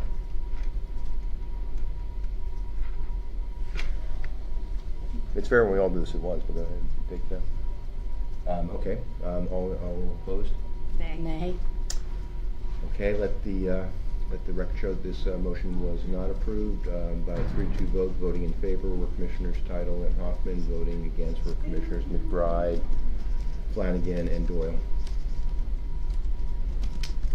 Okay. Do we want to put a revisit date on this? No. Okay. I don't think we need a date. I think if we want to revisit it, we can. We Okay. have that role in- No, I understand that. I just I'm have a sa- lot of questions that are unanswered. Okay. So we have now completed the conversation about all categories of licenses that we are going to authorize and some that we've chosen, at least at this point, not to authorize. So now is the appropriate time to talk about fees for both license applications and annual license fees, as well as are we going to ask for minimum capital to approve licenses, and we're going to go through category by category.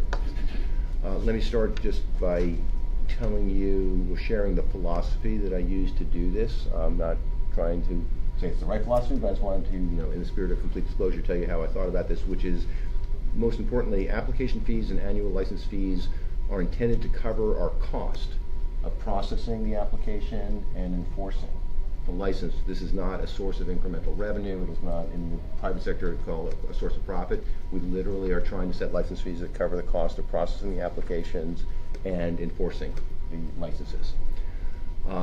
We have a very strong desire to ensure that application fees and annual license fees are not a barrier to entry for smaller participants. And we should, and you'll see in what I'm proposing, I think we did retain the flexibility to adjust or eliminate fees to encourage certain types of market participants. We already made some explicit decisions on that. So I want to make sure the framework and the philosophy is consistent with that. So that's should we pause? If you wouldn't mind. Yeah.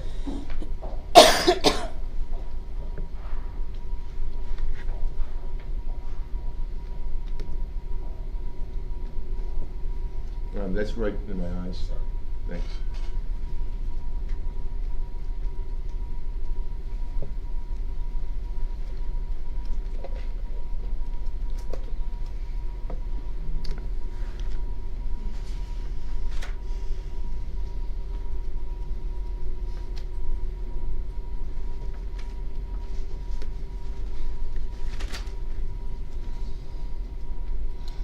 John, just give me a few minutes. Should we take a break? Or? She has to just make a quick phone call. Okay. So what do you Okay.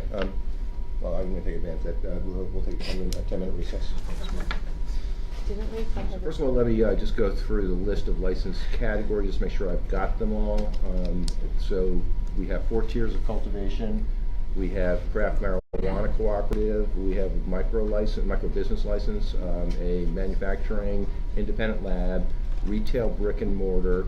The ones in red were the ones that we hadn't decided until today. So we did agree for retail delivery only with no brick and mortar. Delivery only we did not approve. Transporter we approved. Research license we approved. Social consumption license for primary use and for mixed use we approved. We did not approve social consumption license for events. And we obviously legislatively are required to allow for conversion from medical dispensaries. So those are the categories that I covered.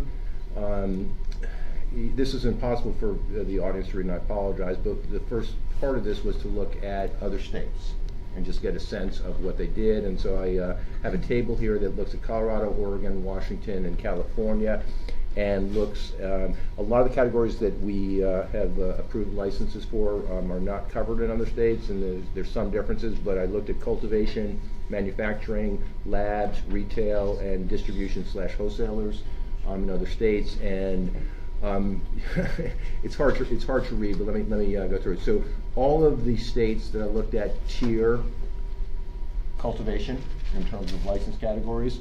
Some of them are quite differentiated in terms of both the application fees and the license fees that they charge. And by the way, the way to read this is before the slash is the application fee. So for instance, Oregon, micro tier 1, the application fee is $250, and then after the slash, the $1,000 is the annual fee.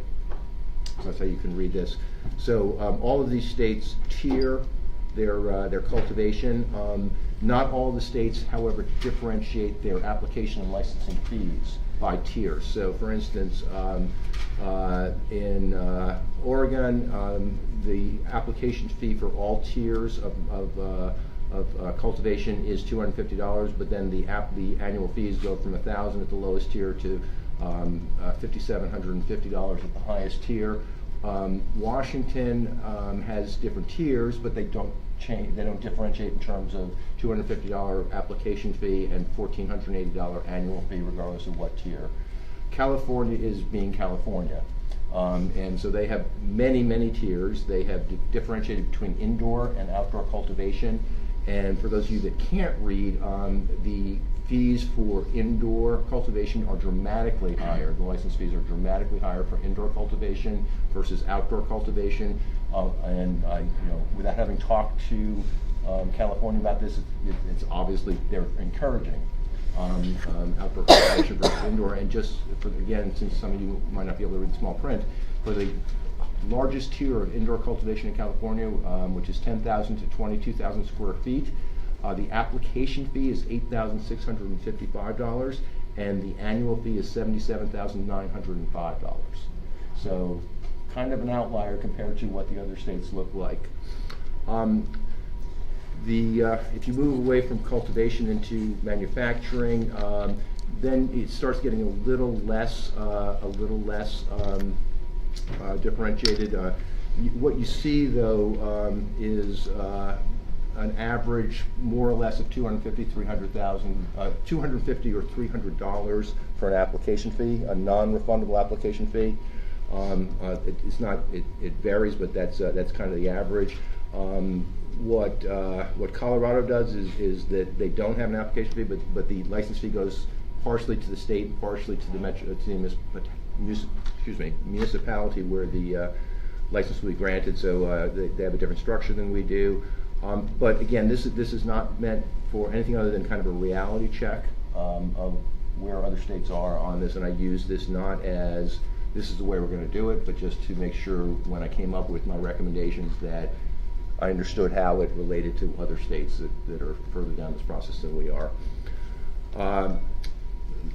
Given the first point of philosophy, which is that these fees for application processing and the annual license fees should cover our costs, I tried to figure out what that looked like, and part of it was easy, part of it was hard. So in our fiscal 18 supplemental budget that was just approved by the legislature and signed by the governor, we have $175,000 in that for application processing. That does not include explicitly background checks and fingerprinting. So it's only for the commission's costs in doing the evaluation and processing of applications. The question, and I don't know how to answer it, is how many applications we're going to get. So I put some numbers in here that are pure guesstimates, just to get a sense of what it looked like if we had 400 applications or if we had 600 applications, and you can see the math suggests that if it's $175,000 total, if there are 400 applications, it's 437 an application. If it's 600, it's 292. If you go back to the slide that I just went through in terms of other states, what you'll see again is 250 to 300 seems to be an average. So keep that number in mind, and I'll go through it again. If you look at enforcement costs, I look at the fiscal 19 budget that we just submitted a high-level draft to A&F on a couple of weeks ago, and that was a pretty straightforward calculation. So we have in our staffing model, in our organizational model, we have a director of licensing and enforcement, and we have 12 licensing enforcement personnel. We have equipment and supplies for those personnel in terms of cars, hazmat suits, and so forth. So if you take all the categories that are in the fiscal 19 budget that apply to enforcement of licenses, it's a $1.3 million total in our fiscal 19 budget. And once again, if anybody wants to tell me exactly how many licenses we're going to have in fiscal 19, I appreciate that. Any volunteers from the audience? So again, I just took a set of estimates from 200 to 300 in terms of the number of licensees, and you can see that the cost per license for enforcement is between $4,300 and $6,500. If you go back to the previous slide, the average for a license, not talking about the tiering, but the average for an annual license fee is about $5,000. So between this analysis and the analysis of the other states, I've made these recommendations, which is that we set a non-refundable application fee of $300, explicitly not including the cost of background checks and fingerprinting, for all categories of licenses except we waive it for equity applicants, which we've already agreed to do, and that we tier it for cultivation licenses. And I'll show you the specific tiering I'm recommending on the next slide. Secondly, we set the average annual license fee at $5,000 for all entities. As agreed, we reduce that by 50% for micro licenses. We vary from that $5,000 only if there's a reasonable expectation that enforcement costs will differ from that average. And we tier, just like we're tiering application fees based upon different tiers of cultivation, we're tiering license fees and for different levels of cultivation. Okay? So now comes the fun part. So for every category of licensee that I showed you on the first slide, here are my recommendations.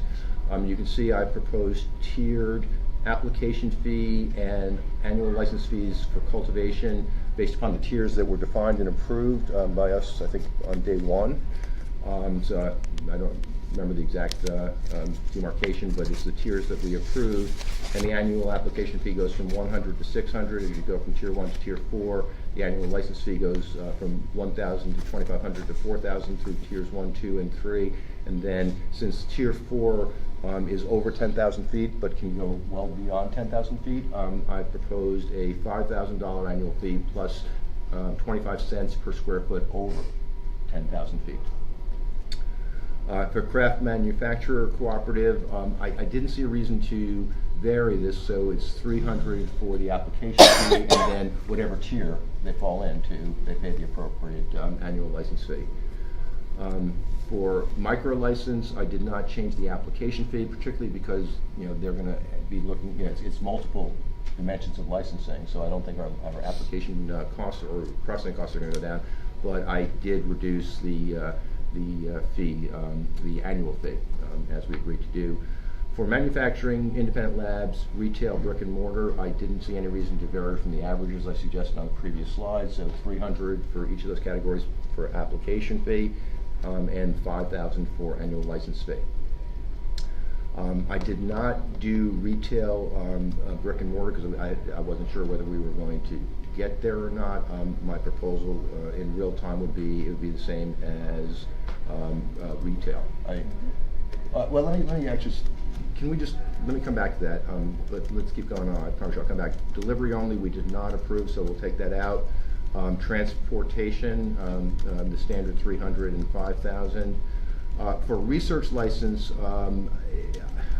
I spoke with Commissioner Doyle about this. It's possible, if not likely, those are going to be not-for-profit businesses.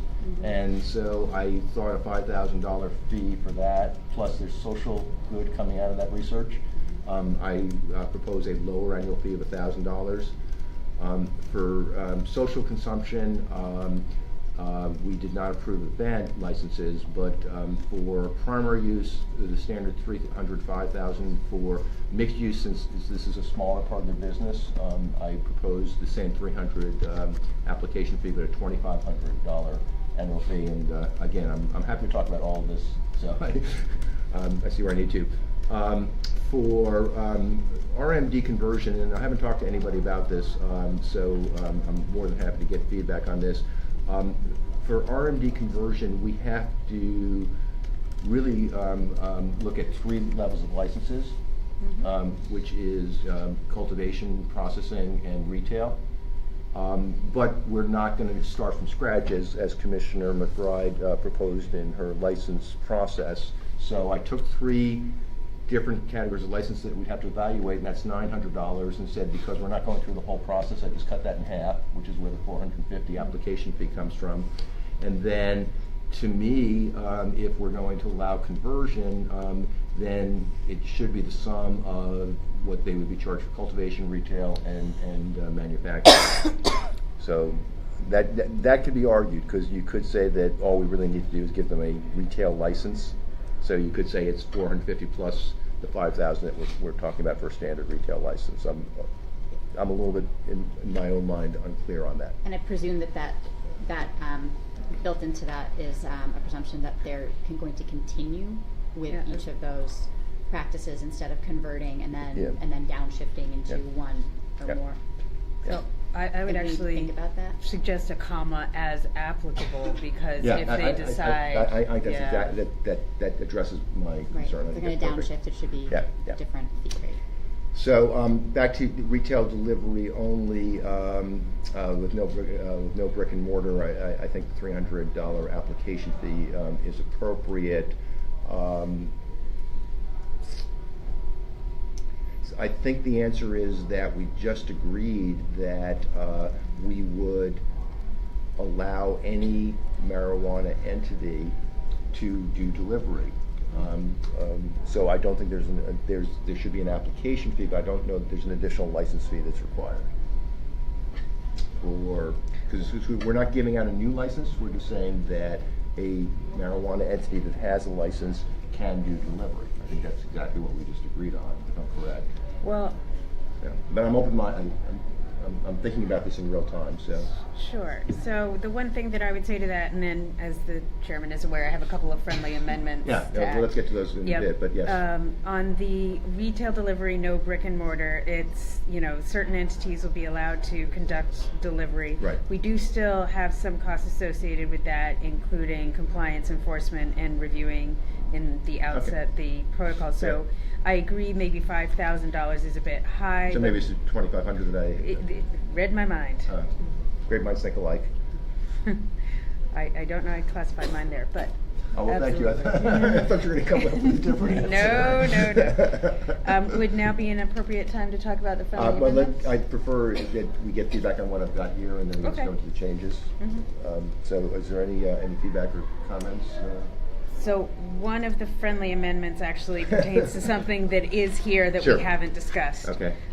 So on the craft marijuana cooperative line, for licensing you have as per above, but not for application fees. And what I would like to suggest Yeah. as an amendment is in fact that both be tied to the tiers. That's fine. Okay. Perfectly fine. It's a great suggestion. I agree with that.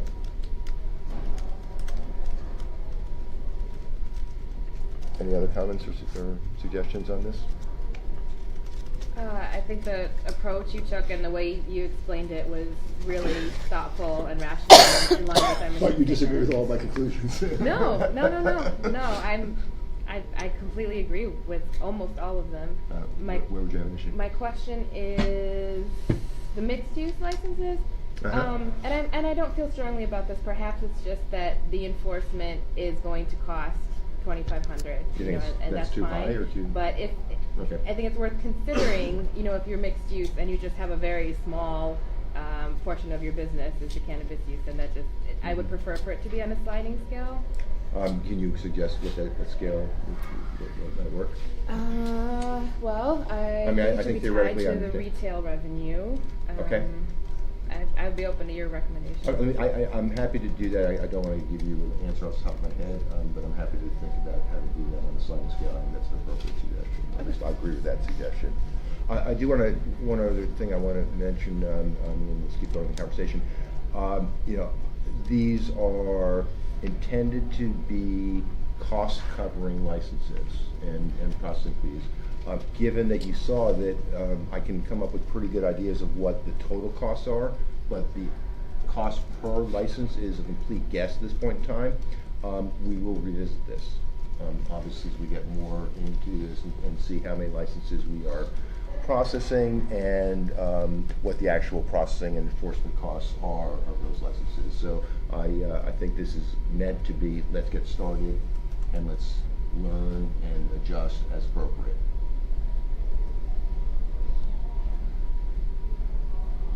Okay. I like Commissioner Title's idea of the sliding scale for the micros. Is it the micros? No, mixed use is what you. The mixed use, yeah. Because I mean, when I envision mixed use, and for some reason we all keep talking about yoga. Or as a stone yoga. I keep thinking about these little mom and pop shops, like these little, not the big warehouse type yoga places that you can go to. So No, I like these big places, I've seen them. Commissioner George, do you have other One friendly, of them, like 50 people in them. Yep. please go with your other friendly amendments? Sure. Mr. Chairman, Commissioners, what I'd like to do is add certain categories of fees that I am aware of just due to past experience that we did not have time to develop prior to this meeting. And first is a name change. Okay. We do sometimes have to review proposed name changes. It's just part of doing business. Sometimes you'll get a cease and desist letter from someone who believes your name is too similar to their name, and it will be confusing. You consult with your lawyers and decide what you want to do, and sometimes the decision is, well, all right, we're going to change our name. So we do have to take a look at that name change and make sure it's appropriate under our regulations. So I would propose a $100 Name change fee? fee for that, which is exactly what the medical program charges. Okay. Other times there have been situations where a marijuana establishment or in past cases registered marijuana dispensary has discovered for one reason or another that they need to change their location. And as that is a more limited review than an entire registration fee, I would propose that that be 50% of a license fee. It is a comprehensive review. You do have to do a review of municipal information, structural information, and some other issues. So it is intensive for administrative purposes. So that's the reason for that particular amount. With regard to changes in building structure, there is a review process that is undertaken when build out is happening to make sure that the building is compliant with our security requirements in particular. And if there is a change in the building structure, sometimes those findings will change as well because walls may change, etc. So I would propose a $500 fee to review any change in building structure. Okay. And then I believe we'd also discussed changes in ownership. Yep. And so I would propose a $500 administrative fee to review that. Okay. Thank you. Any other? And I actually had one other question about how background checks are being charged. So, we, this is not yet final. Oh. But there is, it's going to be, I think, I'm hesitant to put this out there right now, but there is going to be, it's going to be a relatively, I'm going to say low fee per background check. It's like $35 per background check. And that would be, I think, we'd have to build that into the fee structure, whatever the administrative piece of it. Okay, I think it's charged separately in the medical program, Okay. just because I think it's reliant on a vendor, and vendors can change. Mhm. So, Except that in our case, I don't think we have it. Again, this isn't final, but in our case, it's unlikely that would be Okay. the case because the way that it's proceeding right now is that we would actually be coming under an existing contract with the state, and we kind of other agencies have to do background checks. We'd sort of hopefully be able to just come in under that contract, and so it's kind of one contract, which is very convenient and hopefully will end up being working out because it also keeps the cost very low. Yep. That's great. But explicitly, it is in addition to these fees. It would be, and that would be per background check. So Yep. it's a little bit hard to pin down because it's Sure. really going to depend on what your licensee structure looks like. So I mean, it may make sense to it may make sense to maybe take that out. And I'm kind of like thinking off the top of my head right now, and I don't know, do something like on renewal or something like that. But then we're not getting. I'm sorry, I just literally It couldn't may hear be. It may be. We do something on renewal because at that point we would know what the license. We know what that structure is, right? So are we absorbing the cost prior to that? Well, I'm like this I'm is sorry. Like, I'm this is off asking the too top many- of my head. Yeah. I'm trying to think of like how we would actually pin that down. I mean, it may just be that it's going to be something that we have out there as $35 per licensed applicant, right, or per person listed in subsection A of 105.100, right? Like that it's just that cost is going to be in there, and that you're going to be charged that additional cost if you have Yes. 2 people or if you have 10 people. Yep, that's what I was suggesting, is that we have this identified cost, just so people who are making the decision, okay, do I have enough money to do this, have some idea of what that background check fee is going to cost them if they have, Yes, X and number then, of but just to be clear though, that's separate and apart from the application the fee. administrative fee Yep. that we have on our end for the actual component of review. Yep. Mhm.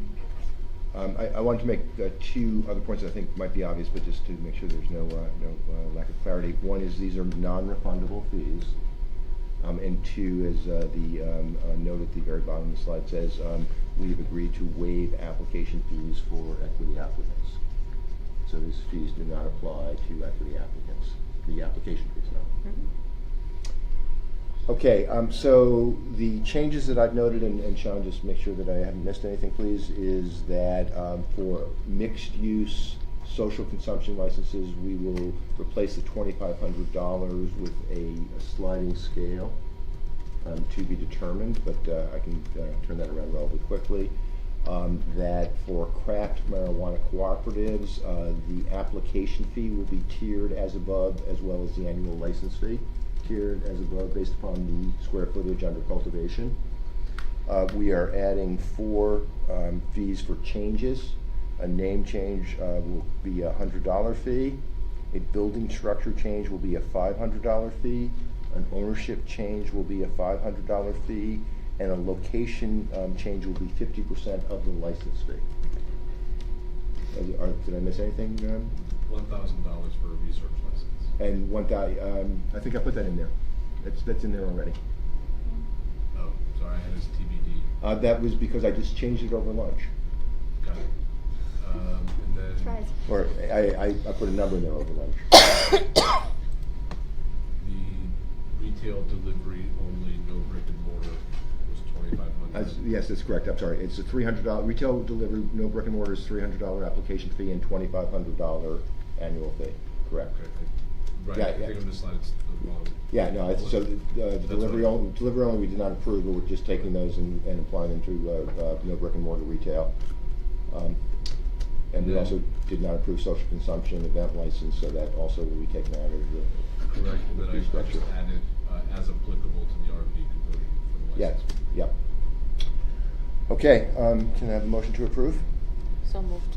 Second. Thank you. Let the record show that Commissioner Flanagan made a motion to approve, seconded by Commissioner Title. All in favor? Aye. Let the record show this is approved unanimously. Thank you. Okay, I have one more topic, which is capital requirements, and this will either be a long or a short conversation. The issue is, should we require threshold amounts of available capital to approve a license application?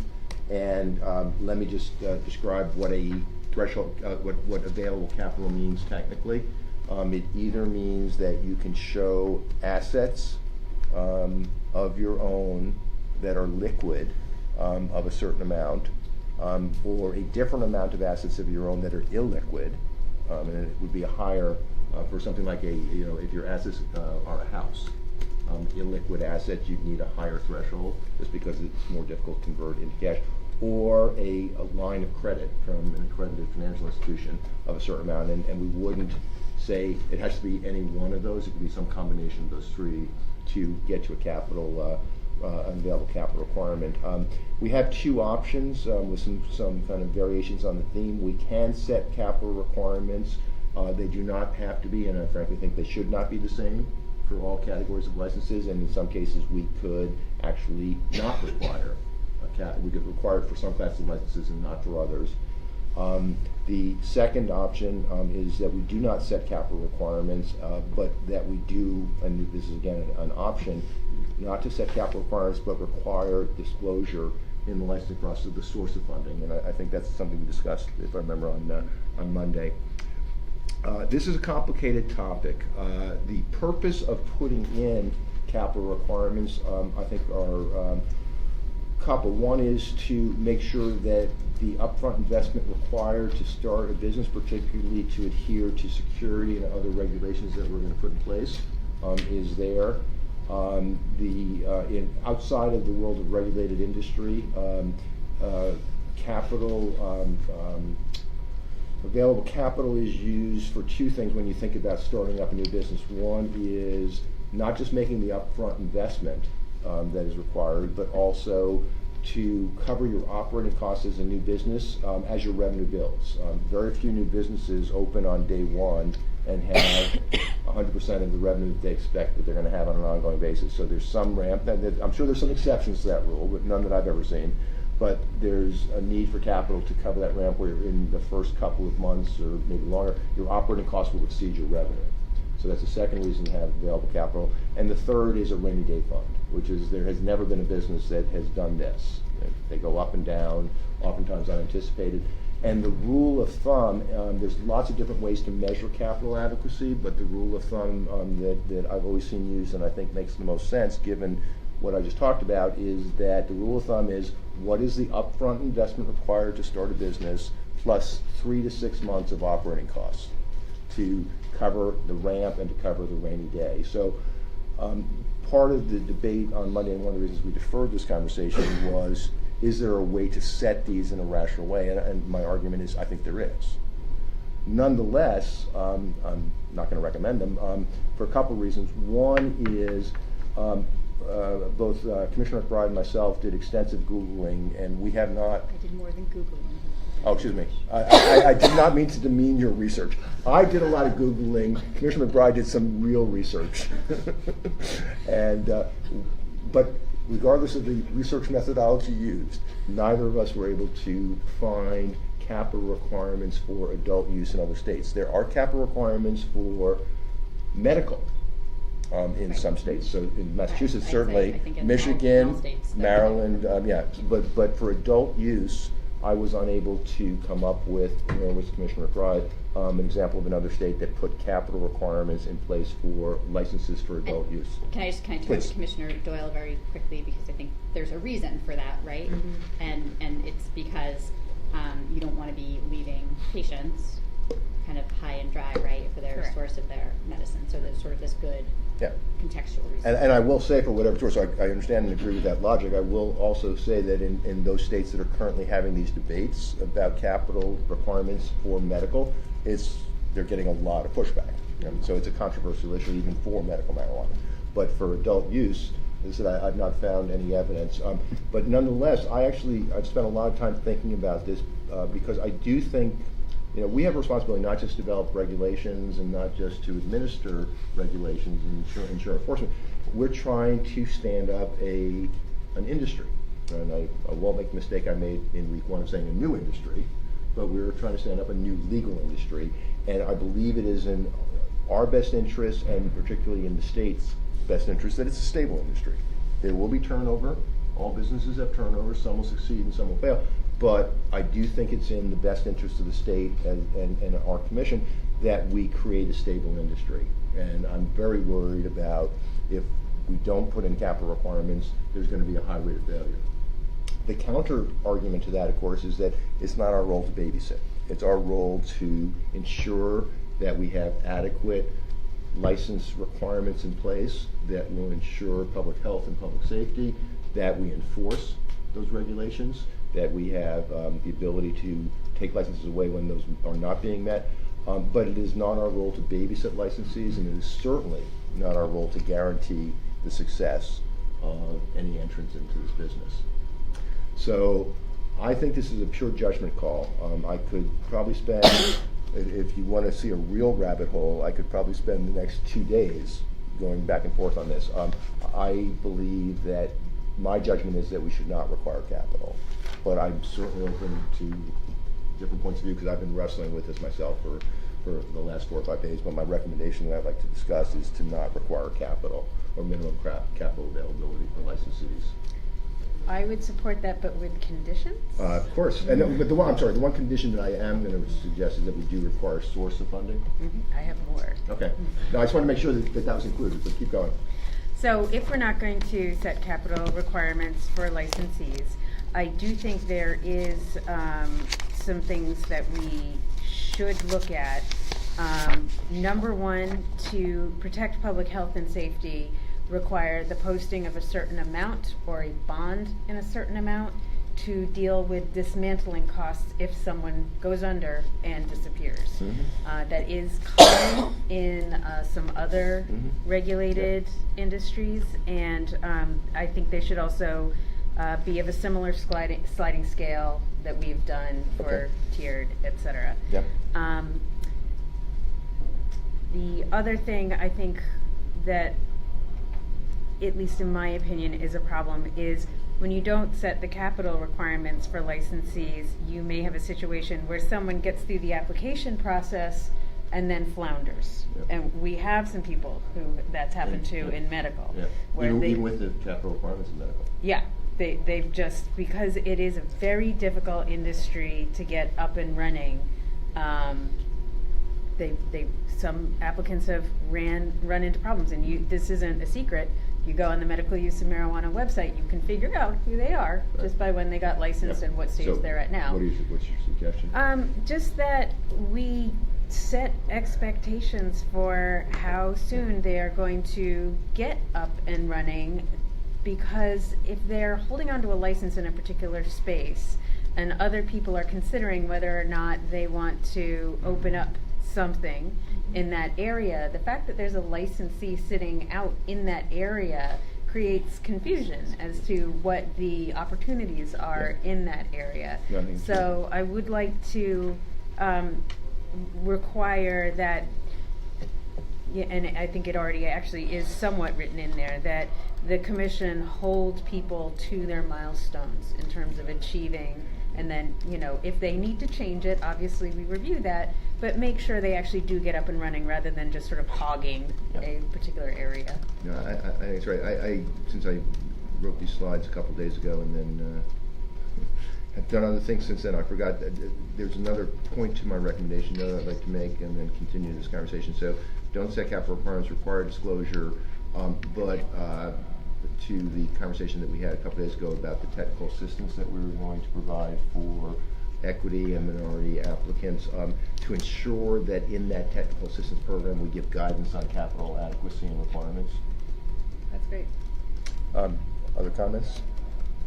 Can I just ask one comment or one question of Commissioner Doyle? So, given the constraints I think we're all aware of with traditional banking and the ability to get capital, which is kind of part of the reason why we're having this conversation, do you have a sense of do bonds present any similarities, or is there we are not sure at this time, which is why I want to provide alternatives, and that's what we did with insurance as well, is, get insurance, traditional insurance, or, deposit a certain amount in escrow. Okay. So, one would think bonds might be available because it's just they're providing the cost rather than actually touching it right. themselves, And that's but sort you of never my know.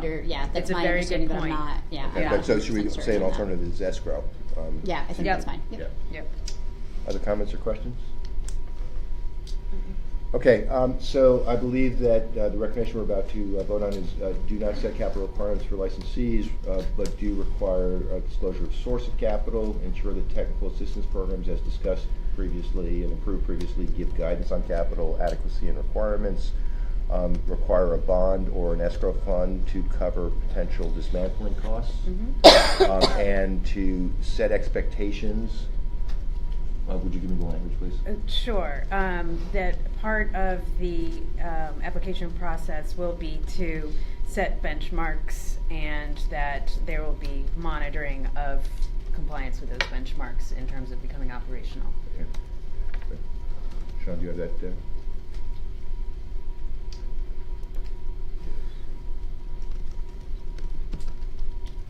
So therefore the recommendation is to do not set capital requirements for licenses, require the disclosure of the source of capital, ensure that technical assistance programs give guidance on capital adequacy. Could you amend that, please? Capital adequacy, capital requirements and adequacy.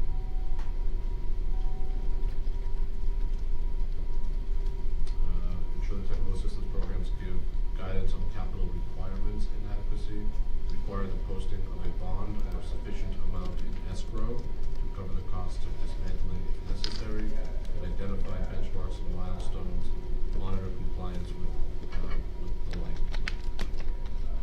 Okay. Can I have a motion to approve? So moved. Second. I didn't catch who did it. Let the record show that Commissioner Doyle made the motion to approve, seconded by Commissioner Flanagan. All in favor? Aye.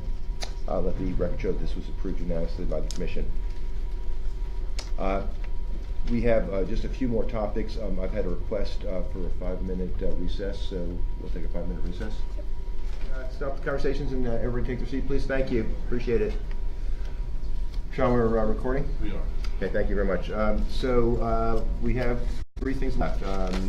The last of the deferred topics was a conversation we had about is there a way to structure incentives so that experienced industry participants can provide license application assistance that would be tangible to equity applicants in a way that could not be gamed, or at least easily gamed. Commissioner Todd, would you like to start the conversation here? Yeah, and when I brought it up on Monday, I think I didn't really explain my original idea very well. I think because I was afraid of being voted down, but now that I know that's really not that scary. Well, living now through that it. you know that you So- have been voted down, I've been voted down. We've all been voted down a few times. it's not bad, It hurts, but actually. it's not fatal. We're still living.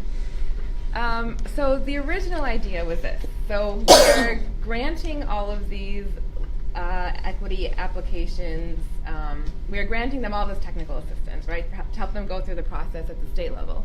The concern is if they can't get through the municipal level, right, and we obviously have no control over that. But the idea was if we were to grant them on a one-to-one basis at the state level that might help them have a more equitable chance. And the modified version that I offered during the discussion for consideration was, the way it would work is a municipality would send us a general non-equity applicant. Then, by our model, the next person who should be granted one at the state level should be an equity applicant. So then in our technical assistance, on our website, somewhere we would say, like, this municipality is looking to grant to an equity applicant. The concern, I guess, is if there are other general applicants at that point and no equity applicants who are qualified, we wouldn't want to punish them, right? So the modified version is maybe we have a window of like 90 days, and if there are no general applicants equity applicants at that time, then we would just go ahead and grant the next general. Does the idea make sense? Yes.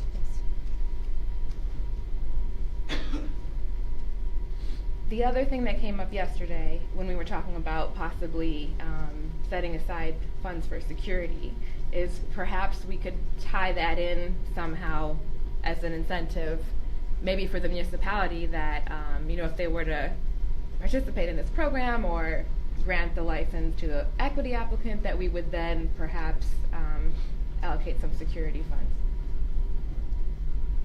Can you talk a little bit more about the interplay, the municipality? How does security funds, how do they dovetail with the municipal process? Because it's sort of a separate thing, right? You need to do the municipal process. You need to meet the security requirements. Well, I can come back to that. Let's talk about the idea in itself first. I love the idea of giving assistance on security measures. I think I love that idea. I think if we can make that happen, I would like to explore as many possible ways of making that happen as we can, because I think it serves multiple purposes, right? It makes sure that what you're working on as a licensee and what you're producing are secure. It makes sure that we're preventing diversion, as we have to do, given what we're working under with the Cole memorandum. It also serves the greater purpose of us wanting to make sure that we're preventing diversion and that we're protecting public health. I mean, the interplay it's a multitude, right? And I would really welcome the exploration of that and figuring out a way that we can make that happen. And I think that it just is. I think it's a great idea, and it's needed, because I think that we want for people to be able to meet those requirements, and as we've talked about, we want to try to lower those bars, right? And giving people a way to do that is really important. So I would welcome working on that and trying to figure out what it looks like, whether it's now or whenever.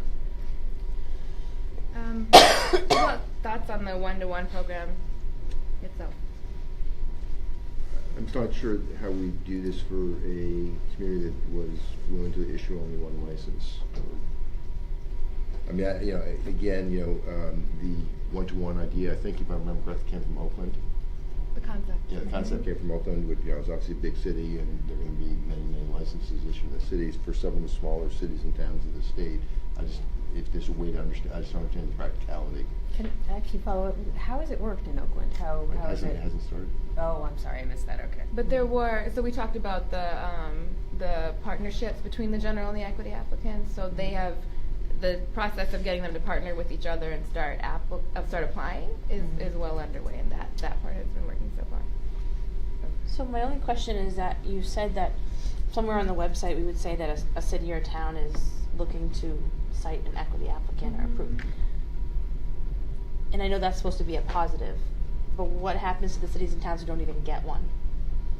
You don't even get what? An equity applicant. Like what, I don't want it to look like, okay, well, these 50 cities and towns they're approving equity applicants, and then someone randomly looks on the website and says, well, my town's not on there. And it might just be that nobody applied to that town. I think my fear is that the concept is really admirable and it's positive, but how do we overcompensate for the towns that may not even see an equity applicant?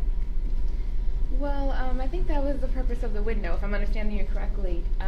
If they didn't get an equity applicant in a certain amount of period, a certain amount of time goes by, then we just move forward. We just grant whatever they want. But essentially, we're going to delay the approval of general license for 90 days, waiting for an equity applicant in your proposal. Yeah. So, oh, sorry, I may have misunderstood that then. Clarifying question. So the general applicant gets approved, and they're allowed to proceed, right? It's just the next general applicant in line that gets held up. Yes. Okay, so it's not the original general applicant that's being held up waiting for an equity? Correct. Okay.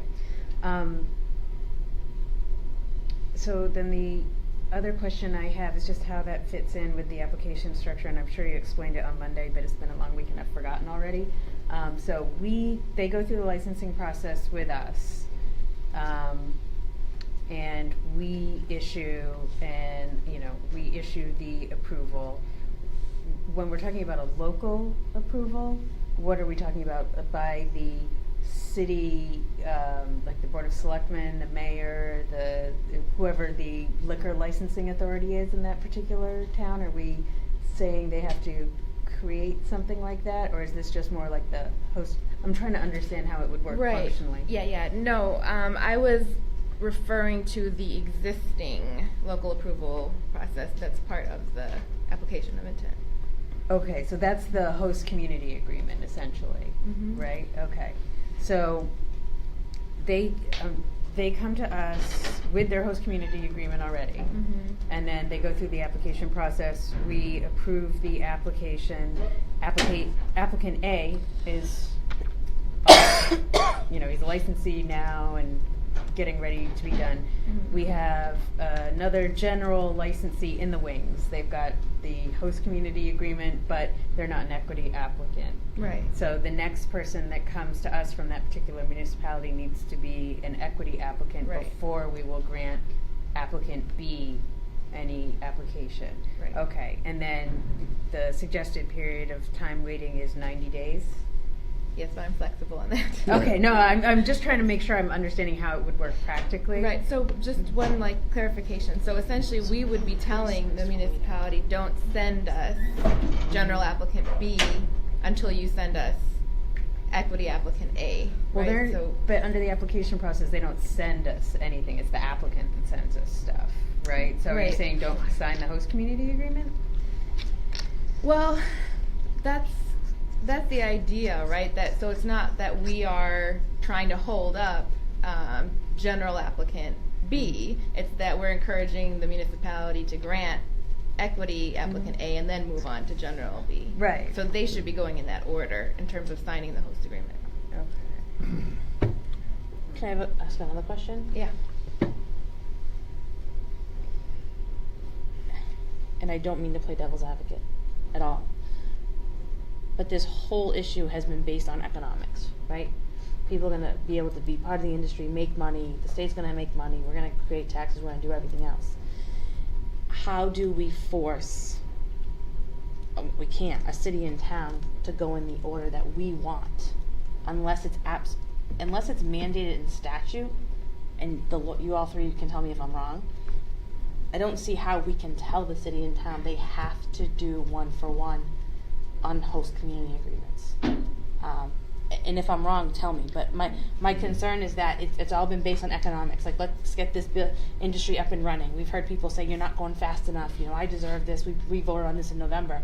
And now what we're saying is, okay, we're going to wait 90 more days or whatever the time frame is because a certain population of people want to be part of this when there's another population of people ready to go. I just see that we're talking out of both sides, I feel like. And we can't force the cities and towns to follow unless the legislature goes back in and says it has to be one for, I don't see how we can mandate that municipalities. Can I respond to that? Yeah, please. I don't take that as devil's advocate. I take that as a totally fair point and what I'm looking for in discussing this and making this better. So keep doing that, please. The other thing is that's where the security idea came in. So then what I'm thinking is, okay, if we can't force them to do it, then is there a way that we can incentivize that if you're willing to follow this alternative process general equity, we would then grant some of that security. But how does that funding. benefit? I Yeah. appreciate that as I appreciate that as an idea, and I think, so I'm glad that we're going to talk to this, because I was going to follow up on Commissioner Flanagan's and say, you know, if we're talking about an incentive program, I think that it's accurate that we have no authority to tell a municipality what to do, but if we can give them an appropriate incentive, many municipalities may step up and say, we embrace that idea. So if we think through the incentives, on the security one, I guess I'm not quite understanding the nexus between the municipality and the security, other than the obvious that, you know, everyone wants for, you know, things to be, you know, I guess safe. I don't know. You know, I like this. I don't really know like what the nexus is between them, because it's not a municipal requirement. The security isn't a municipal requirement. The security is our requirement that we're putting on all licensees. So if we're going to think about incentives, I'm not sure about the security one, but like, are there other municipal incentives possibly that, you know, could come into play? What would they look like? And I say that, but kind of like holding aside a little bit that I'm not sure that we would even be able to kind of to tell, you know, a municipality that the way that they go about in like doing their contracting. In fact, I'm pretty sure we can't tell them how they go about doing their contracting. So I'm trying to kind of like close the circle on it.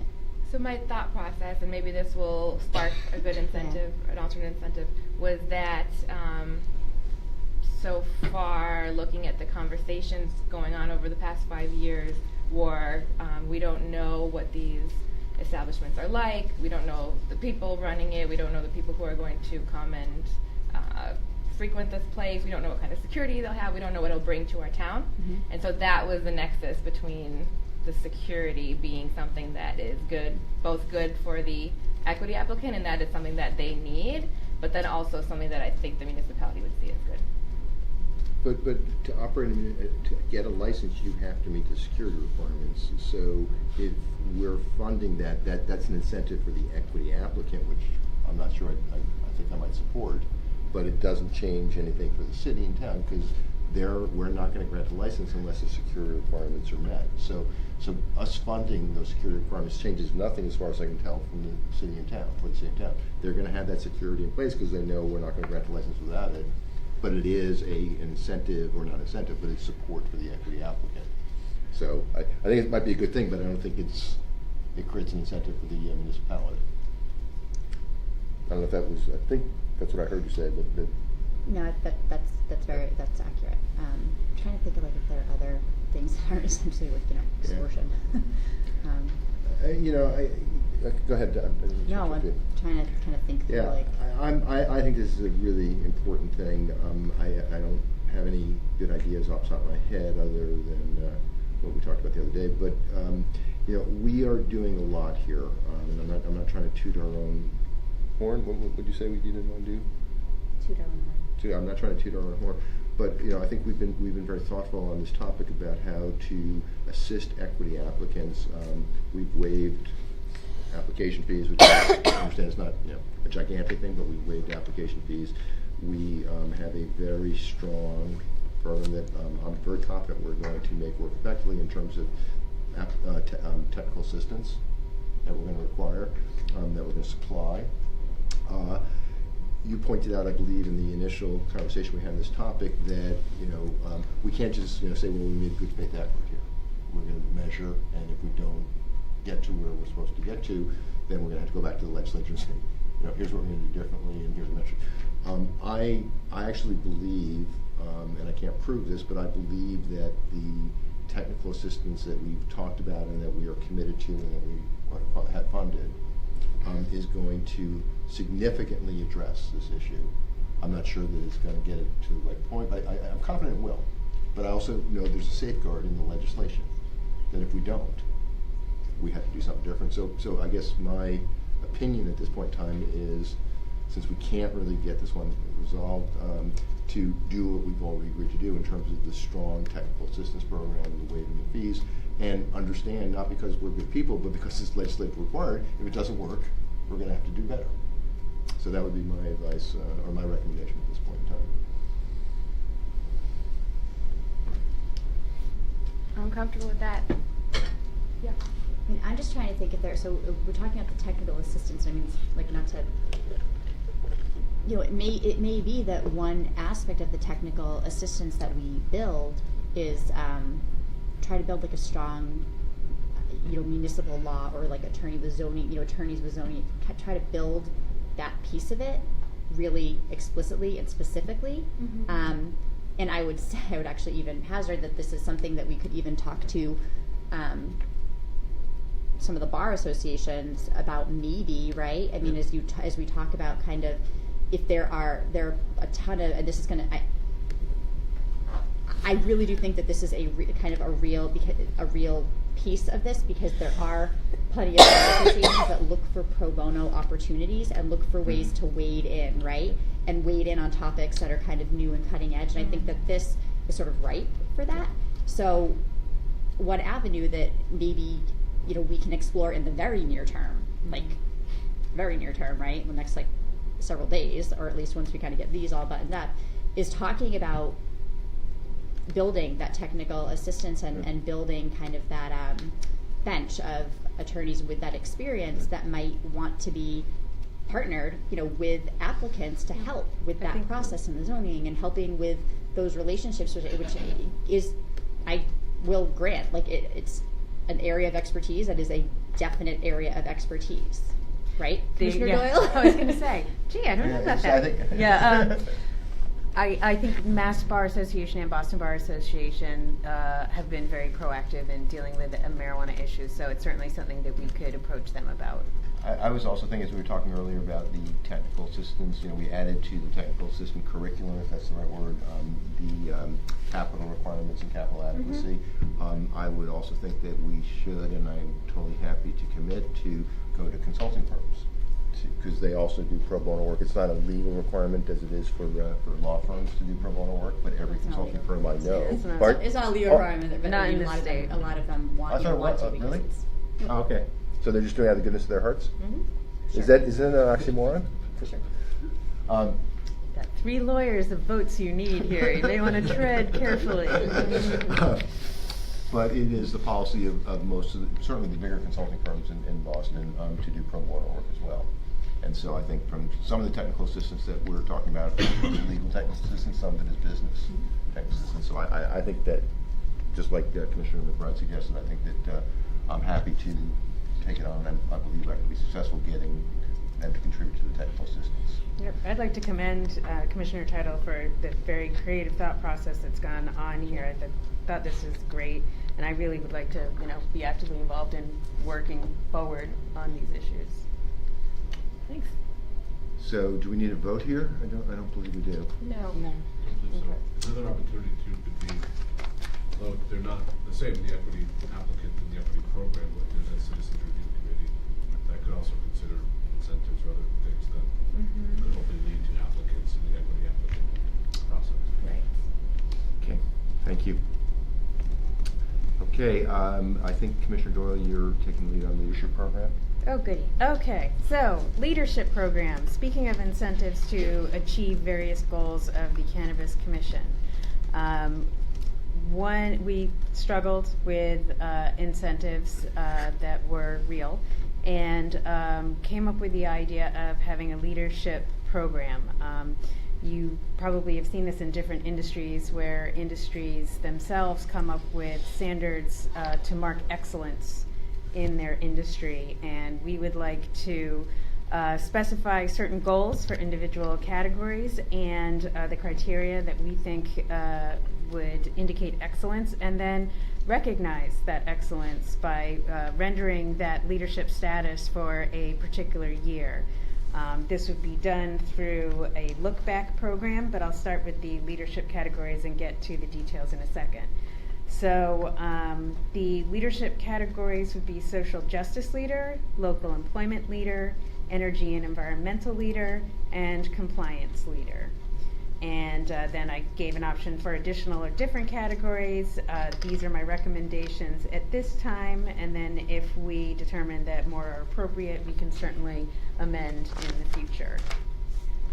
So, taking social justice leader first, the options that I recommend are the first 3 bullet points, which is 15% or more of the licensee's employees are from areas of disproportionate impact, as we later define it. At least one licensee executive is from an area of disproportionate impact, as determined by the commission. And that the licensee has conducted 50 hours of educational seminars, targeted or contributed their employees to educational seminars targeted to residents of areas of disproportionate impact in one or more of the following subject matters: marijuana cultivation, marijuana product manufacturing, marijuana retailing, or marijuana business training. And I think Commissioner Title may have had additional ideas on this one, so I just want to defer to you for a moment. Yeah, I love that we came up with this idea somewhat independently. Yeah, that was funny. So my suggested criteria, actually, given that we are this early on and not bringing in revenue, is that the criterion should be someone who donates 1% of their gross revenue to the technical assistance fund. Fully support that. On top of these 3? Or just instead, in lieu, or in addition to? So my independent idea was by itself. If people are okay with it, I would actually suggest that, and then the educational seminars, because we need that expertise. So we can cut the first 2 bullet points. Any comments, or should we go through the whole thing, or? So 1% of their annual revenue to what? To the technical assistance fund.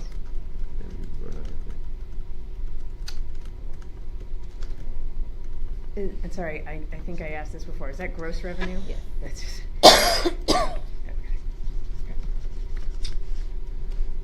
Okay, let's go to the next. okay, all of them amended. So the next category is local employment leader, and the options that I recommend are that 51% or more of the licensee's employees have been a Massachusetts resident for 6 months or more, as determined by the commission. At least one licensed executive has been a Massachusetts resident for 6 months or more, as determined by the commission. The next category is energy and environmental leader criteria.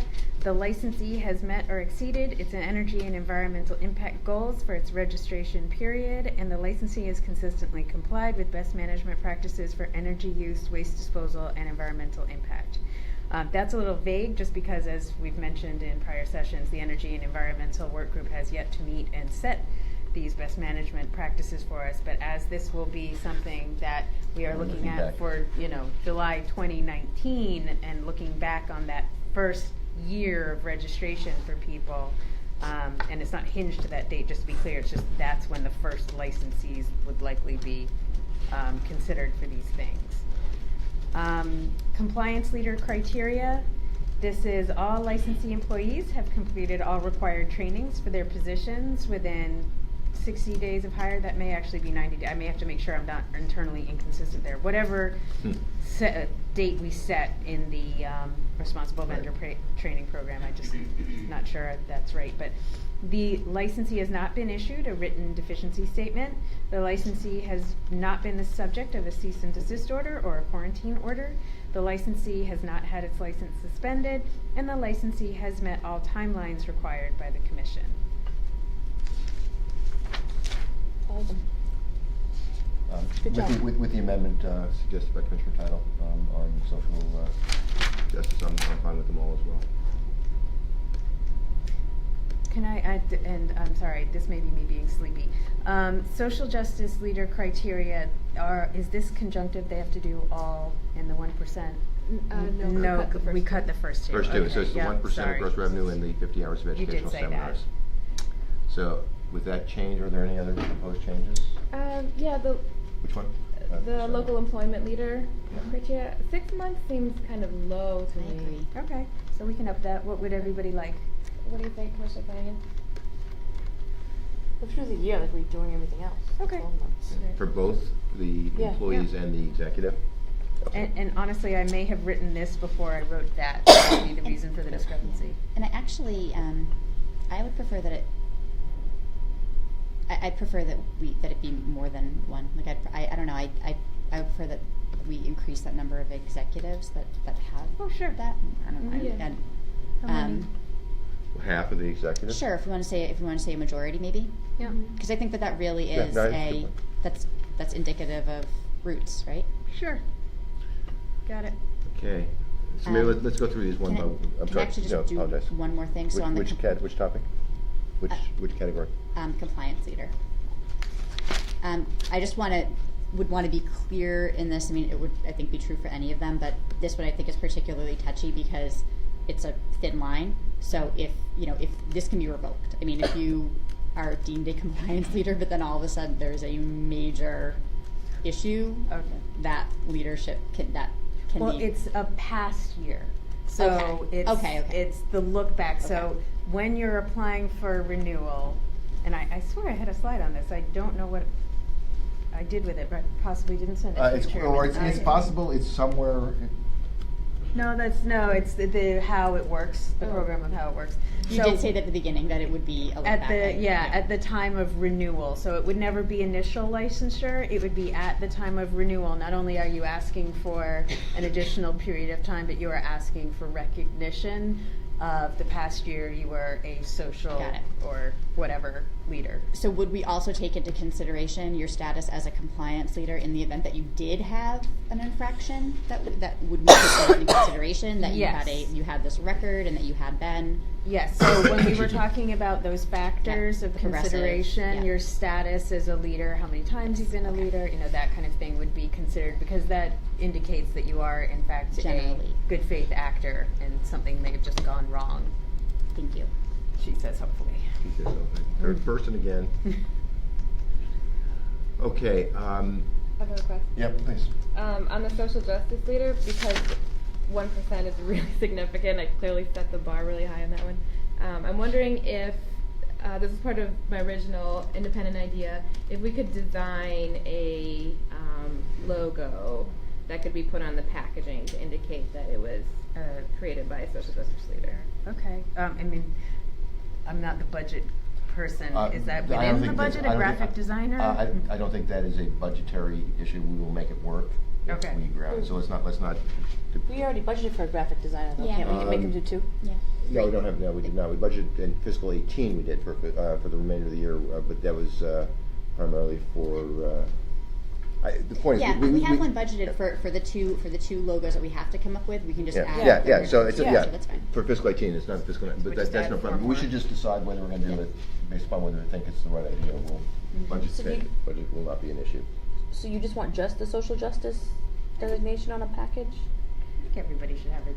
I mean, I wonder, because some Yeah. people are going to care more about environmental, Yes, some are going to care yes. about justice. Yes, we can do all of them, but I think because they were designed with two different ideas, maybe we should increase them a little more, because, well, it's just that, or maybe I should make mine less stringent. It's just that donating 1% of your gross revenue is different That's a than big meeting deal. compliance requirements, Well, I don't, meeting Right. this, I actually sat there staring at the compliance requirements because I was worried I was being too tough, but. Really? Yeah.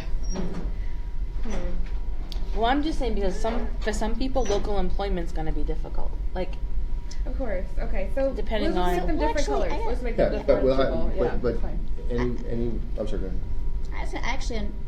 I very much appreciate Commissioner Title's point on that.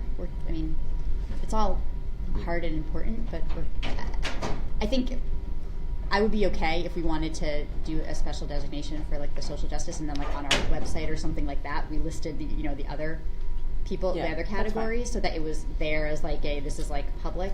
But I'm okay with it. I'm okay with that as well. Any other, before we go back through this, any other comments or suggestions? Commissioner Doyle, on the training piece, it was 90 days. It was 90 days, yeah. I looked at that 60 and thought, Okay, so I'm going to try to do this in one, see if we can do this in one vote. So let me start going. So the first recommendation is that we will create a provider leadership program, and that we will have 4 categories of leaders in these leadership programs: social justice leader, local employment leader, energy and environmental leader, compliance leader. That social justice leader will be the third bullet point, plus 1% of gross revenue contributed to technical training programs, technical assistance programs. That also, well, I'll do that at the end. That we change the local employment leader criteria to be, did we say 12 or 24 months? 12 months for both employees and executives, and that we are going to say, instead of at least one executive, we're going to say the majority of executives. I don't think we made any changes to energy and environmental leader criteria.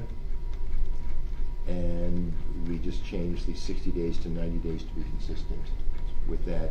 Furthermore, we said we would publish on our website all compliance leaders, but that we would allow labeling to reflect social justice leaders, and use our graphic design budget to create that logo. Did I miss anything there, Sean? You did not. So can I have a motion to approve everything that I just articulated? So moved.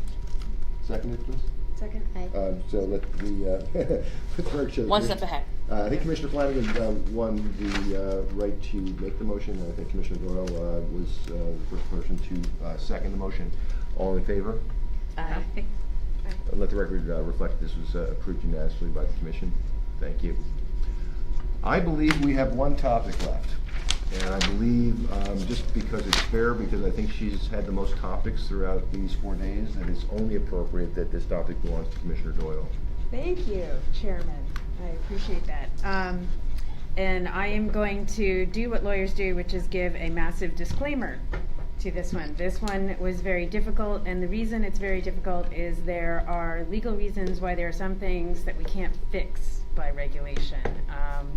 So as much as I would like to completely resolve the multiple issues that are unique to Martha's Vineyard and Nantucket, it is difficult to do so in compliance with the multiple intersecting laws. So the proposal is as follows. To the extent permitted by law, the islands may fully participate in the adult use program. However, I think we are all aware that the islands face a unique barrier in the form of water and air. Unique barrier. Yeah, to access all of the things that are available to mainland operators. So to the extent, and it's particularly important with regard to testing, so to the extent that they are prevented by law, the islands are not required to comply with the full array of testing protocols that we adopted yesterday from the DPH testing protocols, but instead they will be permitted to do a point of sale testing protocol that would have lesser requirements with a warning label to consumers that it is not subject, the material has not been subject to the same level of testing.